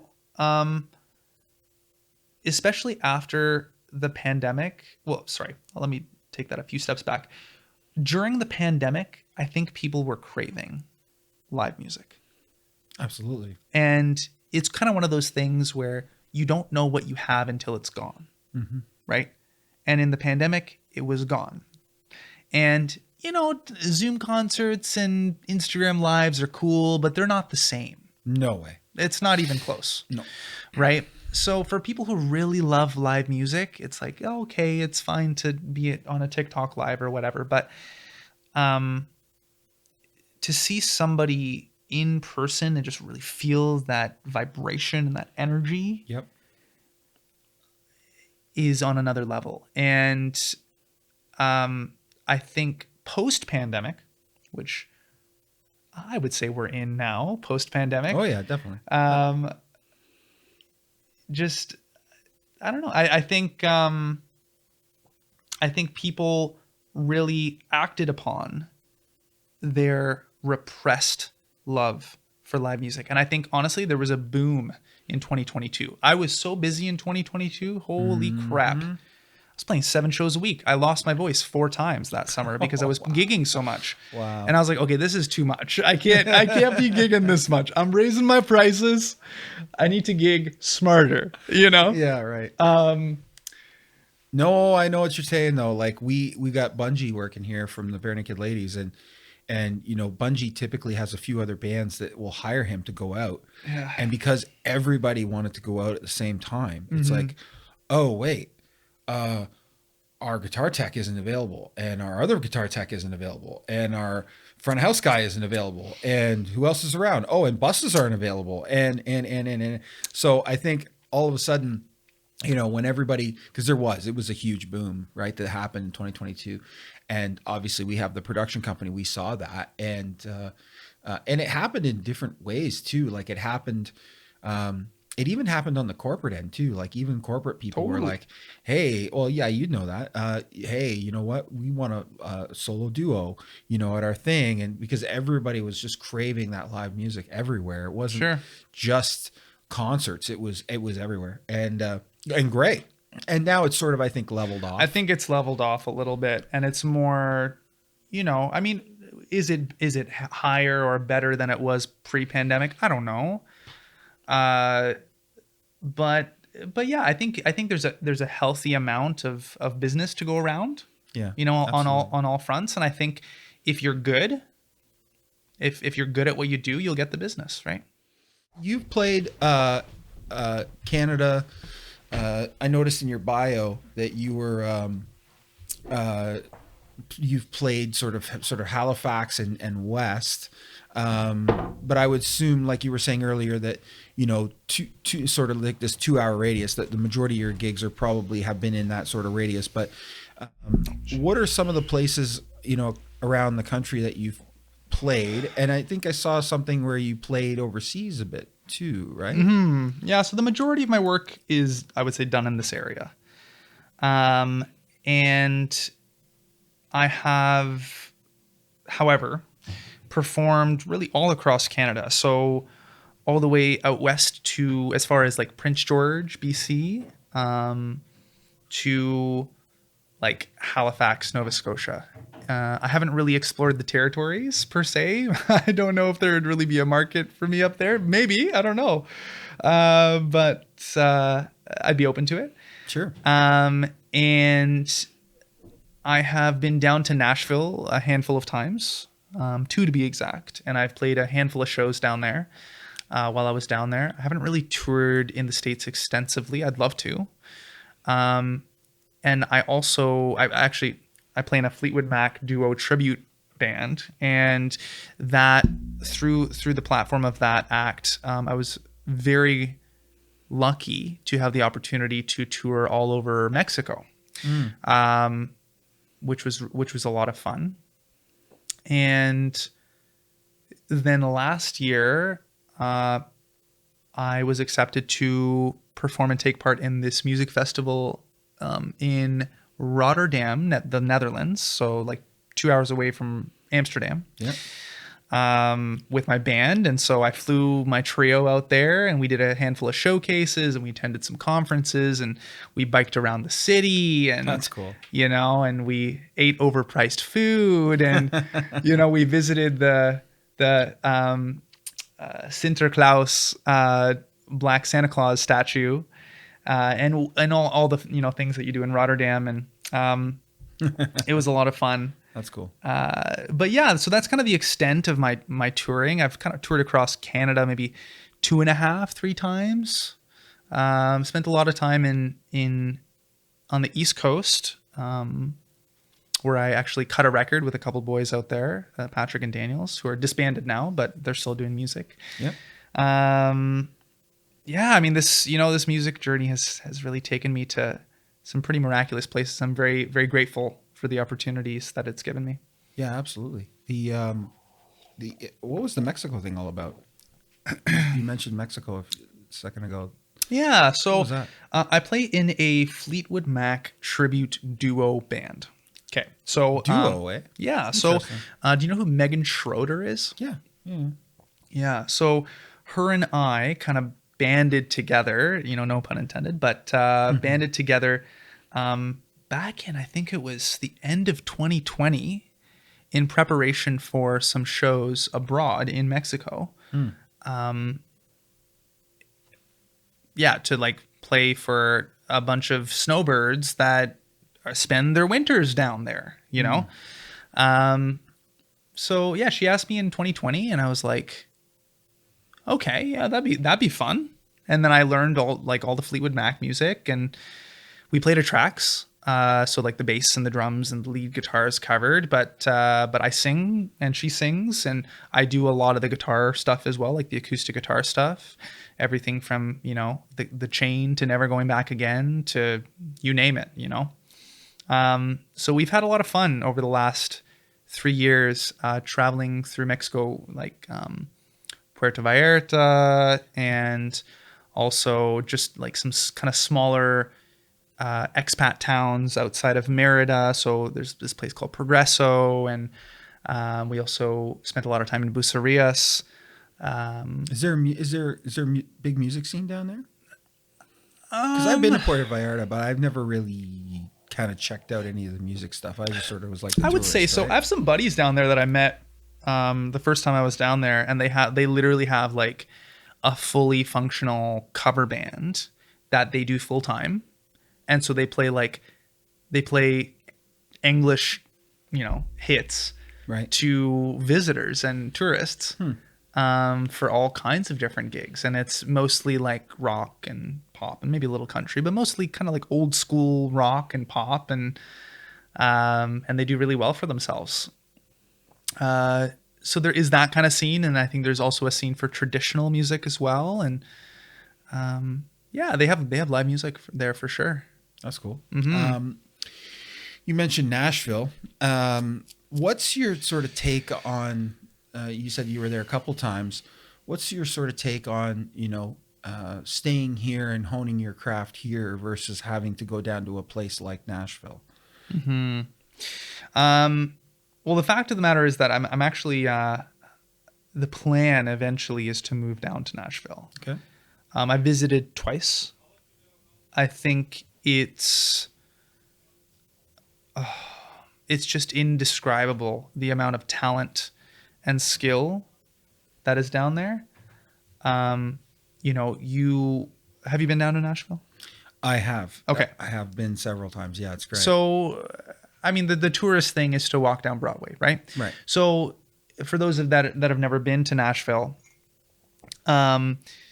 basically you go downtown to a street called Broadway, and literally every music venue, like every venue has live music, 10 a.m.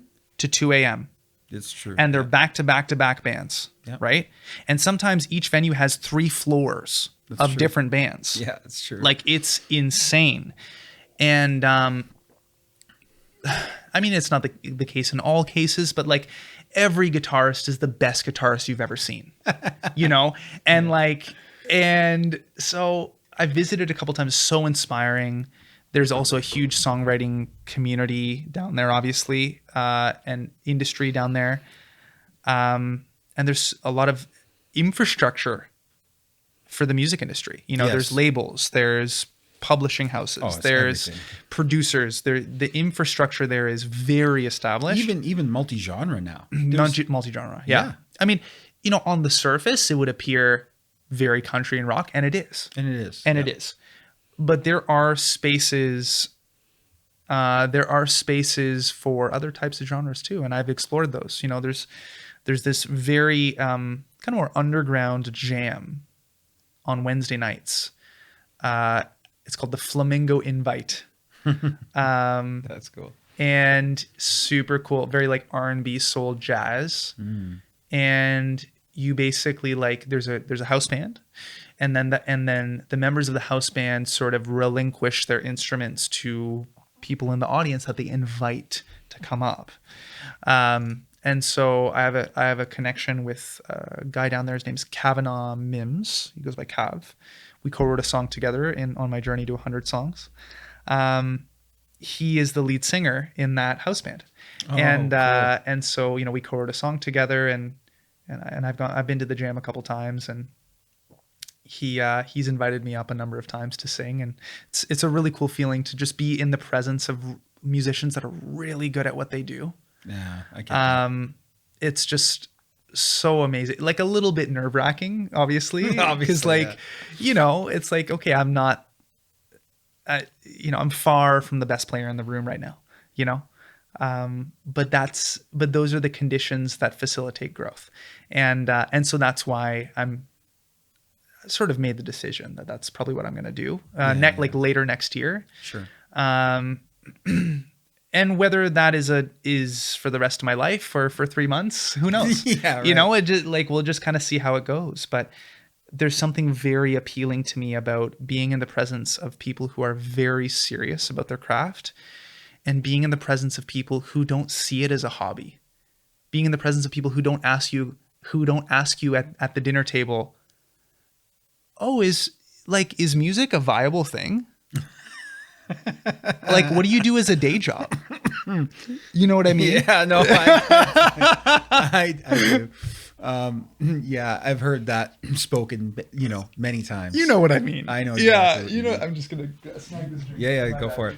No, I know exactly what you mean. And I mean, it's interesting because, you know, I've grown up in a family where we've been immersed in music my whole life. And, you know, me and my brother say, you know, we were born in a road case, because we pretty much were. Sure. And so I do know what you mean. And in my sort of view, I mean, my parents have been into this sort of industry hands and feet from the beginning. So you know, that conversation wasn't being had at my kitchen table. But, Sure. But I've obviously, you know, employed a lot of people over the years. I've worked with a lot of people over the years, and that is a time old thing that, you know, oh, you're going to do music. Yeah. But what else are you going to do? You know, you know, what else? Oh, I mean, even my extended family. Yeah. You know, like I would that. go visit my cousins or my aunt and uncle, and they'd be like, "Oh, that's a nice idea, but like, you know, what else are you gonna do?" Sort of thing, right? And I guess time will tell as to who was right. But no, good for you, man. I mean, that's truly showing that, you know, you're all in, and that's awesome. I mean, and it's interesting. You know, I've said it before. You really got to want it. You know, you really got to want it. You know, and you can tell. I mean, I can tell. I mean, there's things in my life that I've really wanted, and people are like, "There's no way, you know, that you're going to do that," and I've done it. And I always people ask me like, "How did you do that, man?" Like, I've been off refined sugar now for 7.5 years. Is Good one for of you. the things. And they're like, "Man, how do you do that, man? I don't get it. You just had Thanksgiving dinner. There's all this, you know, dessert and stuff around." It's like, no, man, I'm good. 7.5 years, can't go back. But in the beginning, you know, you got to want it, and you know, there's an incredible amount of stay and willpower and all those things that, you know, you talk about. But you got to want it, and if you really want something bad enough, you know, you'll get there in some capacity, right? And it's all on you. So it's interesting, man. I didn't know you were gonna head down there, but you know, that's cool. And not a lot of people do. a lot of people do. You know, Yeah. shout out to Serena Haggerty. She's down there right now. I know she was here for a long time, and then she just did the move down there. But yeah, you're right. There's a lot of people that have made the move, and I think it's a good move. I've been down there, man. I think it's a cool ass town. It's got a great vibe. Is it more Las Vegas-y now downtown than it used to be? Yes. Probably, yeah. But that's okay. I mean, there's just more tourists and more reason for more bars and more places for more people to play. I mean, that's how I look at it. It doesn't mean you got to live down on Broadway. It doesn't, you know what I mean? Like, There's other opportunities. yeah, of course. And but I know next year is an exciting year. I'll probably come pay you a visit if you're down there, because next year is the 100th anniversary of the Grand Ole Opry. Oh, wow. Yeah. Yeah. Fun fact. There you go. Now I know. So interested to see what happens next year in that town. I'm sure it'll be on fire in a good way all year long. But yeah, it's an interesting sort of debate, right? I had Dan Broadbeck on the program. Yeah. And Amazing guy. You know, me and Dan, I asked Dan that same question, because obviously Dan's, you know, made a living here in town producing and engineering, but he's also worked with a pile of people from down there, and people who've gone down there. So it's interesting. I'm of the thought that I think you can, like you said, I think you can go back and forth. I think you can do both. Like I think you can start here, head down there. Like, look, you're here, and someone who's down there is collaborating with you on your 100 songs, right? And who's not to say that you're not going to go down there? You still got all your relationships here. Yeah. There's going to be someone else that reaches out to you. Hey, man, and they're here and you're there. I think it'll be back and forth. I think. Yeah. Right. Because I've built a network and relationships for years with trusted clients, and I don't think those are going to go away per se. Yeah. Right. But I've really thought about it, and I think in my heart, I think this is the right move, and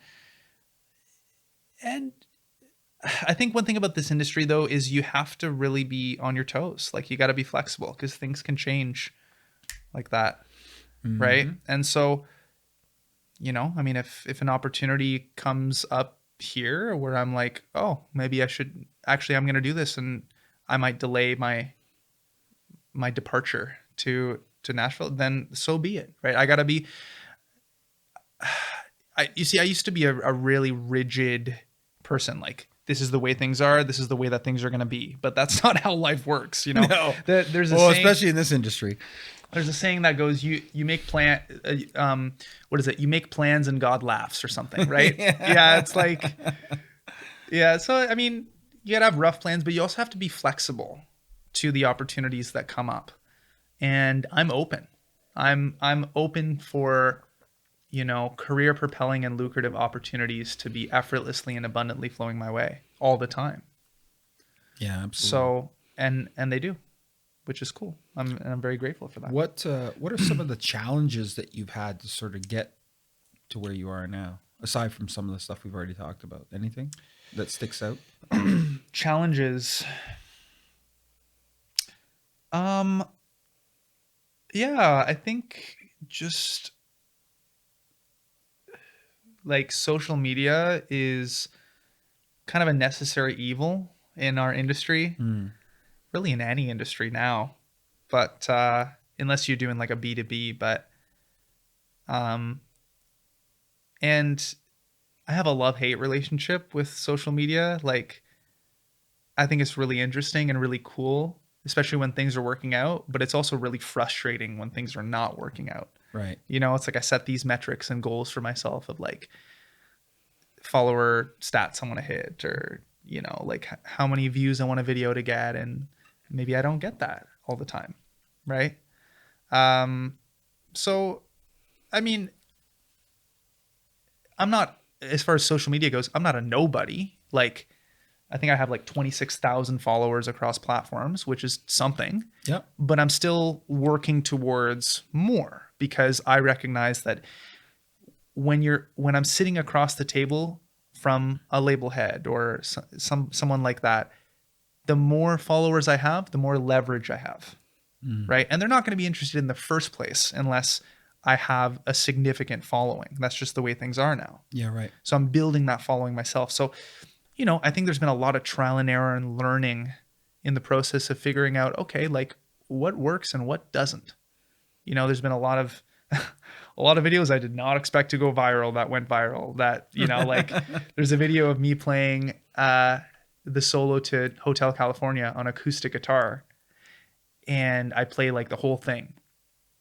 And that, I think, across platforms got like 4 million views or something. Wow. Because for a number of reasons. Crazy.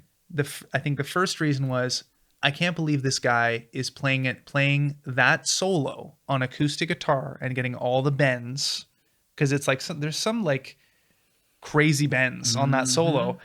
So I think they were like, oh, this guy has fingers of steel or whatever, right? Awesome. But I didn't know this, but apparently I look a lot like this football player called George Kittle. Oh, yeah, okay. And interesting. So people were like taken aback because for a second they were like, I didn't know George Kittle played guitar. Right. So I just never thought that was going to go viral, but it did. And then recently, like that was last happy accident. Yeah, that was last October. And then this September, I had a video go viral across basically all platforms. It has like 4 or 5 million views across platforms now. And it's literally a video of me coming back from a show. And it's coming back from a show. I grabbed some food and I took a video of a Tim Hortons across the road from another Tim Hortons. And I was like, and I said, only in Canada would you ever find a Tim Hortons across the road from another Tim Hortons. And that got so many views and comments, like crazy. And is it still related to what I'm doing? Absolutely. Because like I'm on the road. Like the caption was, and that's on being on the road, you know? And yeah, and like some videos you're like, you put so much time and effort into, don't get barely any views. And you're like, what the fuck? You know? So frustrating. But you know, you live and learn, and you see what works, and you'd lean in a little more to that. And I feel like I'm still learning, but you know, well, it's evolving. It's always going to evolve. I think that whole social media world is just going to continue to evolve. Yeah. I invested a pile of money in Facebook back in the day when I was doing my music conference, and that was when having followers on Facebook mattered. And I invested a lot of money getting those followers, man. And then when the algorithm changed, oh buddy. Oh right, you didn't have the same reach. No. No, it went from like huge reach to like no reach. Yeah. And like by no reach, I mean like never mind people outside my follower group. I mean, maybe I was getting like a dozen people were seeing my stuff in their feed, right? Like I had like 35,000 followers on Facebook. Yeah. Right? Friends on Facebook, sorry. And like it was dramatic for me. And I was like taken back. I was like, whoa. And thankfully this was before I had invested any real heavy money at the time into Instagram. Instagram was a thing, but it wasn't owned by Meta yet. And you know, I learned that lesson early on, thankfully, that things can change, and things are constantly in that world. Things are shifting and changing all the time. So, you know, it's an ongoing process to keep sort of learning that until obviously you get to a point where maybe you have a team working on it. But I have a content guy that I work with that kind of shares the load of content creation. But, you know, I sort of have a weekly goal for myself to post 4 times on each platform per week. And you know, I mean, I don't always hit that metric, but for the most part I do, you know, 3 to 5 times. And you know, some videos get 400 views and some videos get 2.7 million views, you know, it just, and I think the key is that consistency and like constantly putting stuff out and just auditing, like, okay, what worked? Why did this not work? Why did this work? You know? Yeah. And I still haven't really cracked the code per se, but I think if anything, being ever present on social media is still positive, even if my followership is not growing, because like if somebody is thinking, like a corporation, for example, is thinking like, oh, like we have a company barbecue and like we want to hire a musician. Oh, I just saw a post from Justin.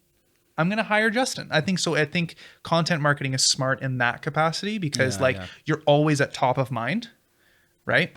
And I want to be always at top of mind. Well, speaking of Toyota Town, that exact thing happened at one point because I was planning the entertainment for the Toyota Town Lexus of London Golf Classic. And one of the girls was like, hey, because we were looking for somebody to play in the Lexus side. And we're like, hey, we got Justin who works in Toyota Town. Yeah. He'd be great. Yeah. Right. And so, yeah, that being top of mind is important. Definitely. In a sea of, you know, people that are, you know, constantly looking to get gigs and get hired and stay relevant and all that kind of stuff. Right. What are your thoughts on, and I already think I know based on what you've said earlier, but sort of one of these hot topics is like releasing your music for free. What do you mean by that? Releasing your music for free? Well, so, you know, like Radiohead did that in 2007, right? It was super controversial where they where they gave away music for free. Right. And so I think I know sort of what your take would be on this, but like, what's your sort of take on that? Well, honestly, I think the way that music has evolved, the way that the music business has evolved, Yeah. especially with the introduction of, Napster and LimeWire and Pirate Bay, and then, the introduction and proliferation of Spotify and now we're in the streaming model, and I think music has unfortunately or fortunately evolved to a place where for the majority of artists, it's the loss leader. It's not the place where you make the money. Like the music it's ironic because in order to be a music artist, you need to have the music. You can't be a music artist without the music. That's true. But we sort of live in an age where unless you're in like the top 10%, you're not making money off the music. You're making money off of everything around the music, the merch, the shows, right? The tickets. Yeah. Maybe you have a Patreon, the content, right? It's Yeah. everything around. It's not the music itself, because like in order to actually make money from music, you either have to get a sync deal or you have to be getting like 1 million streams. And Even 1 million then- streams is like $4,000. Yeah. And like, I think people really underestimate how difficult it is to get 1 million streams. That's like, that's unless you have, a label team with you or you have just the world's best song of the last decade that just catches organically in the algorithm, like it's really hard to get 1 million streams. But even then, like you said, you get 1 million streams, you get $4,000. It's cost you more for your team than $4,000 even just to get that 1 million streams. Totally. So it goes back to what you said about being lost leader. I think right now, unless you're like Beyonce, the music is the loss leader right now. And that's just the business model. It used to be the case where like in the 70s, it's like people lost money on tour to make money on the records, right? From like the 70s to 90s, right? Early 2000s. Yep. I think the 90s were like the heyday of making money from CDs. People were rolling in bank, Yep. But then with the introduction of Napster, that completely disrupted the market and it flipped it on its head. And now we're at a point now where like, okay, a lot of money is to be made at the top, right? Yeah. Whether if you're Taylor Swift or you're, Post Malone or, Blake Shelton or whoever it may be, if you're at the top, a lot of money is to be made from streaming.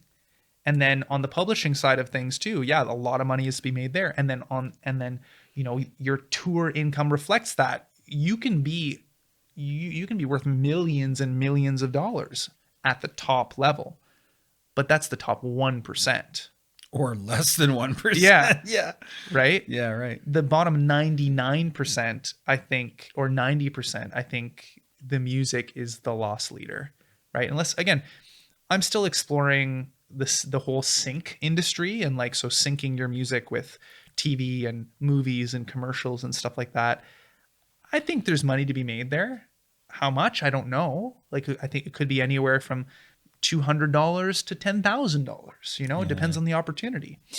But yeah, I think there's money to be made there. I still think of music as little assets, like little mini assets, right? Because there's copyright in them. If you get them on the radio, you can get royalties, right? So in that sense, I think investing in this record kind of makes sense because my hope is that I'll get a return on investment in terms of royalties and from the IP, right? Yep. But in terms of streaming, I think for the majority of artists, it's like, don't rely on your streaming income to pay your rent. No, no, not at all. In fact, I'm a big fan of purchasing merch shirts at the show because I know that the merch thing. And I think I took a shot of your thing because I thought that was pretty cool. I don't know, Jared, can you pull that up? I took a shot of your sort of merch thing on the site, so the bottom there, yeah. And but that's another revenue stream, right? Is the merch thing, and so I'm a big fan of supporting the artist that way through buying merch at the show.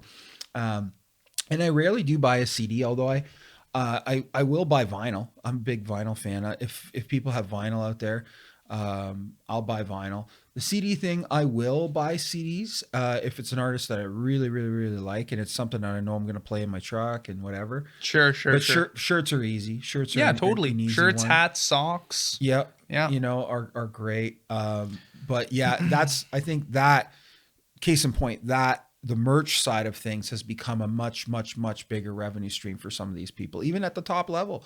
Even I mentioned Kenny Chesney earlier. I went to his show at Ford Field, and I mean, it's unbelievable how much merch is being sold. Oh God, I know. And I mean, it was all, I'm a Canadian going down there, and it was all in US dollars. And it was like, I think it was $45 US for a t-shirt. Of course. And I'm just like, but I paid it. And more specifically for Zach Brown, because I hadn't seen Zach before, and oh, nice. And Zach is just that whole band is so incredible, and the show was phenomenal. I had to get the t-shirt. I actually wore it this weekend. Nice. And super proud of that. But the merch is that it's a calling card for the artists and who you support, and just you mentioned Patreon and some of those other ways that you can do it. But supporting the artist directly is huge. And obviously some artists, I don't think Kenny, and certainly not Taylor, but some of the artists, obviously a percentage of that merch sales is going to the label or is going to the management company. Depends on the deal you sign, going back to your whole business side. Mm-hmm. But a lot of the artists that are self-promoted, I would feel that a lot of that merch money is going directly to them. And, totally. And is a way bigger revenue stream than the music side.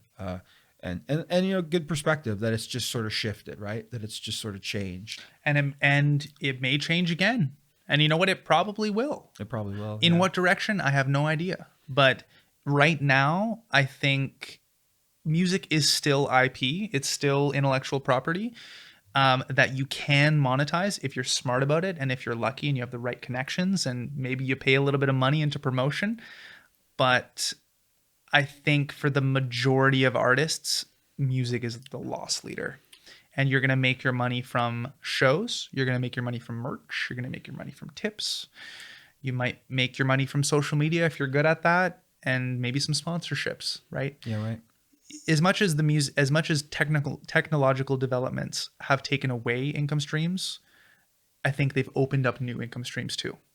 Yep. So you just have to see where the opportunity is and go there.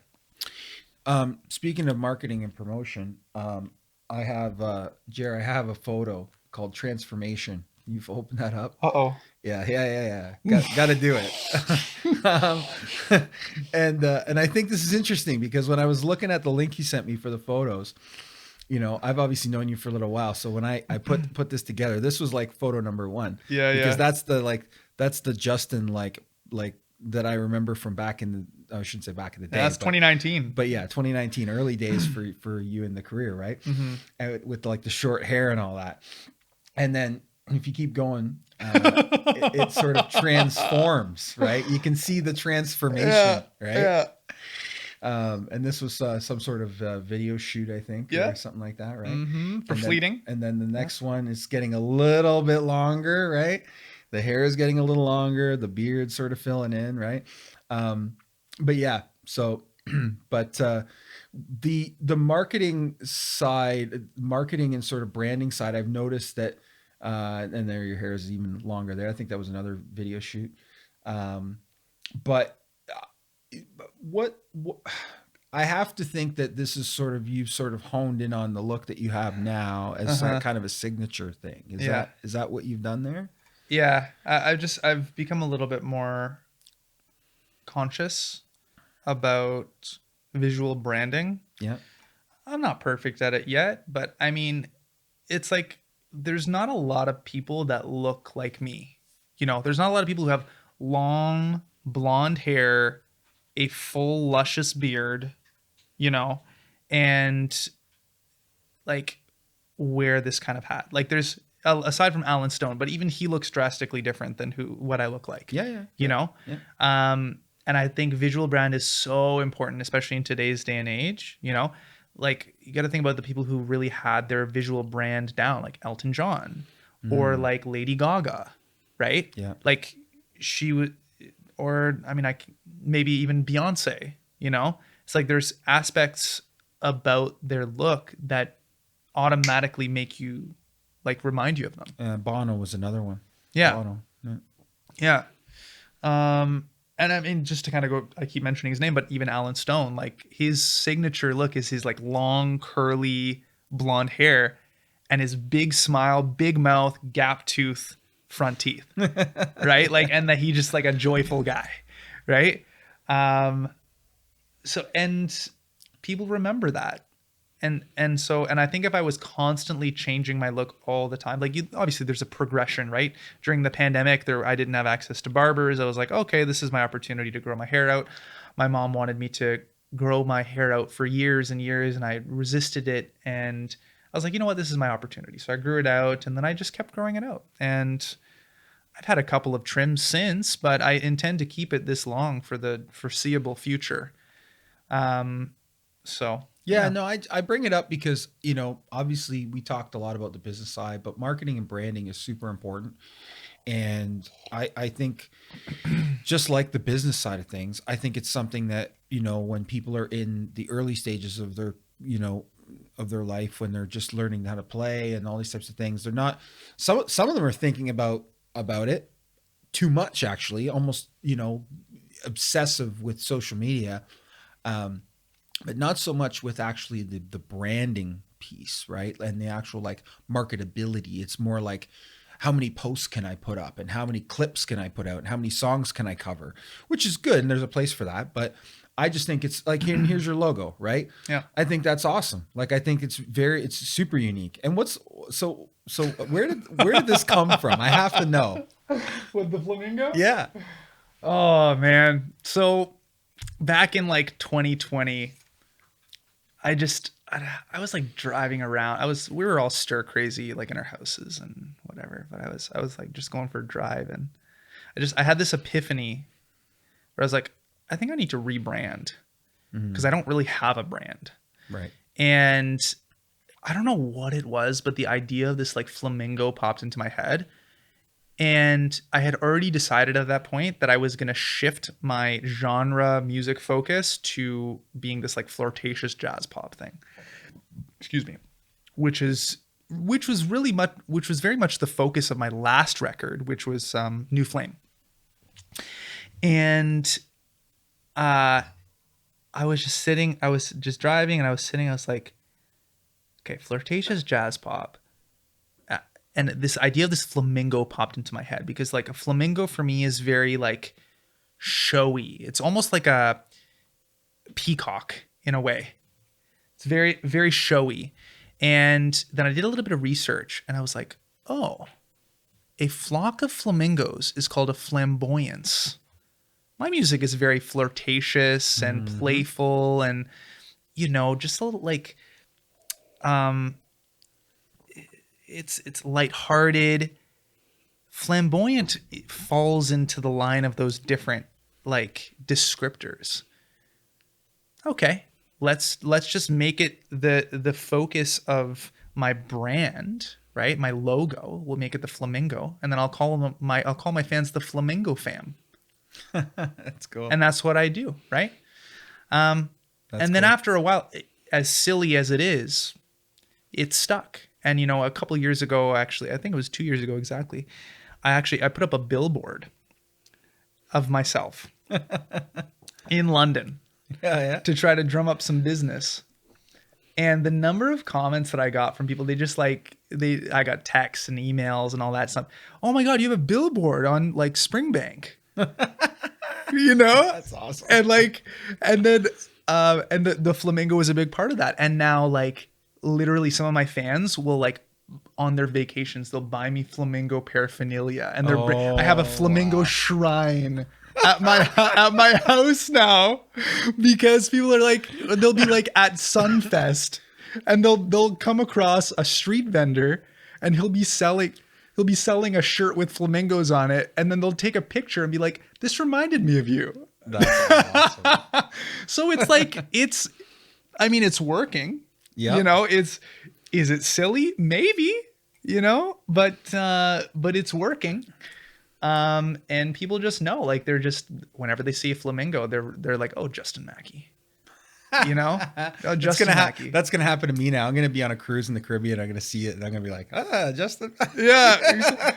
Oh, how's that guy doing? Yeah. I gotta text that guy right now. Yeah. Oh, it's all about being, top of mind, right? Like Yeah. we were saying, and if you can achieve that goal as funny or as cheesy as it may be, I mean, there's all kinds of people that have these, little things, little quirky things that they've done with their, I mean, look at some of the sunglasses that speaking of Elton John, look at some of the stuff that he was doing back in the 60s, man. But it caught people's attention. Man, it was eccentric for that time, right? Yeah. But yeah, it's all good. Yeah. And so, I mean, the only other thing I wanted to mention, I saw on your website, it's this thing that said OnlyFans, and I clicked on it, and there's like a login, and I was like, OnlyFans? No. Yeah. So it's not what you think it is. No, of course not. And nothing against that. That's totally cool. Whatever, do your thing. But you have content that's exclusively for the fans? Is that what it is? Yes. So That's it's cool. like a Patreon in a way. It's not paid right now. I would like to shift it to a paid subscription program at some point. But right now, what is on there are unreleased demos. Oh, wow. So people who are part of my fan base, who are part of my email list specifically, get access to the OnlyFans section of my website. And so they get to hear unreleased demos that are like in the work in progress stages. And like, maybe we haven't even decided that those are going to make the record, but like, I wrote this today, or like, my buddy Josh and I, we co-wrote this, and like, he did a rough production mix on it. And so like, let me know what you think. So it's a way to sort of like test the market in a way. And I'll get like feedback from people, from my only flams, I guess you could say, my flamingo fam. Nice. And so that's kind of the purpose of that on my website. And it's been cool. Like, it's been really cool to like give people who have demonstrated an extra level of commitment in the form of being on my email list, to reward them for that. Right. Because I think it's a very special and intimate thing to let people in on your creative process. And that's what I did. Absolutely. Yeah, that's cool. What does the sort of the future of music look like? I mean, you've already mentioned a bunch of things, but is there anything you haven't mentioned yet? Sort of the future of music look like in your purview, and not just of what you're working on, but is there anything that you sort of see, a direction that things are going that you think it's still going to continue to move? Well, in the last couple of years, I've attended a couple of different music conferences, whether they be CMW or North by Northeast or, New School Rules in Amsterdam or Rotterdam that I mentioned. And a big topic of discussion was NFTs. I don't think they're really as relevant as they were maybe 2 or 3, 4, 5 years ago, but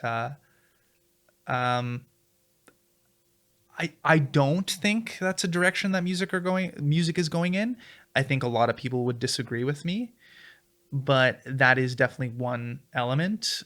Having these sort of like virtual hangouts in the metaverse or whatever, and like attaching NFTs to your concert experience so that you have like a digital, imprint of that experience. Or I think there's really creative ways you can use NFTs. Either I'm not smart enough to figure that out, or I'm just not interested in exploring that, because I think it's something that there was a big boom, and I think it's died off since. Somewhere where I do think the future of music going is AI. And I think there's been a huge proliferation of AI, all the way from the level of ChatGPT to, I don't really know a lot of the programs, but the softwares that basically create music for you, right? Or master for you, or do those sort of processes. I think that's both a threat and an opportunity. So it's a threat in the sense that, artists that are mediocre at their craft I think it can be very easy to replicate that. Right. Right. Because and literally Make me a with song that sounds like yeah so and so. yeah.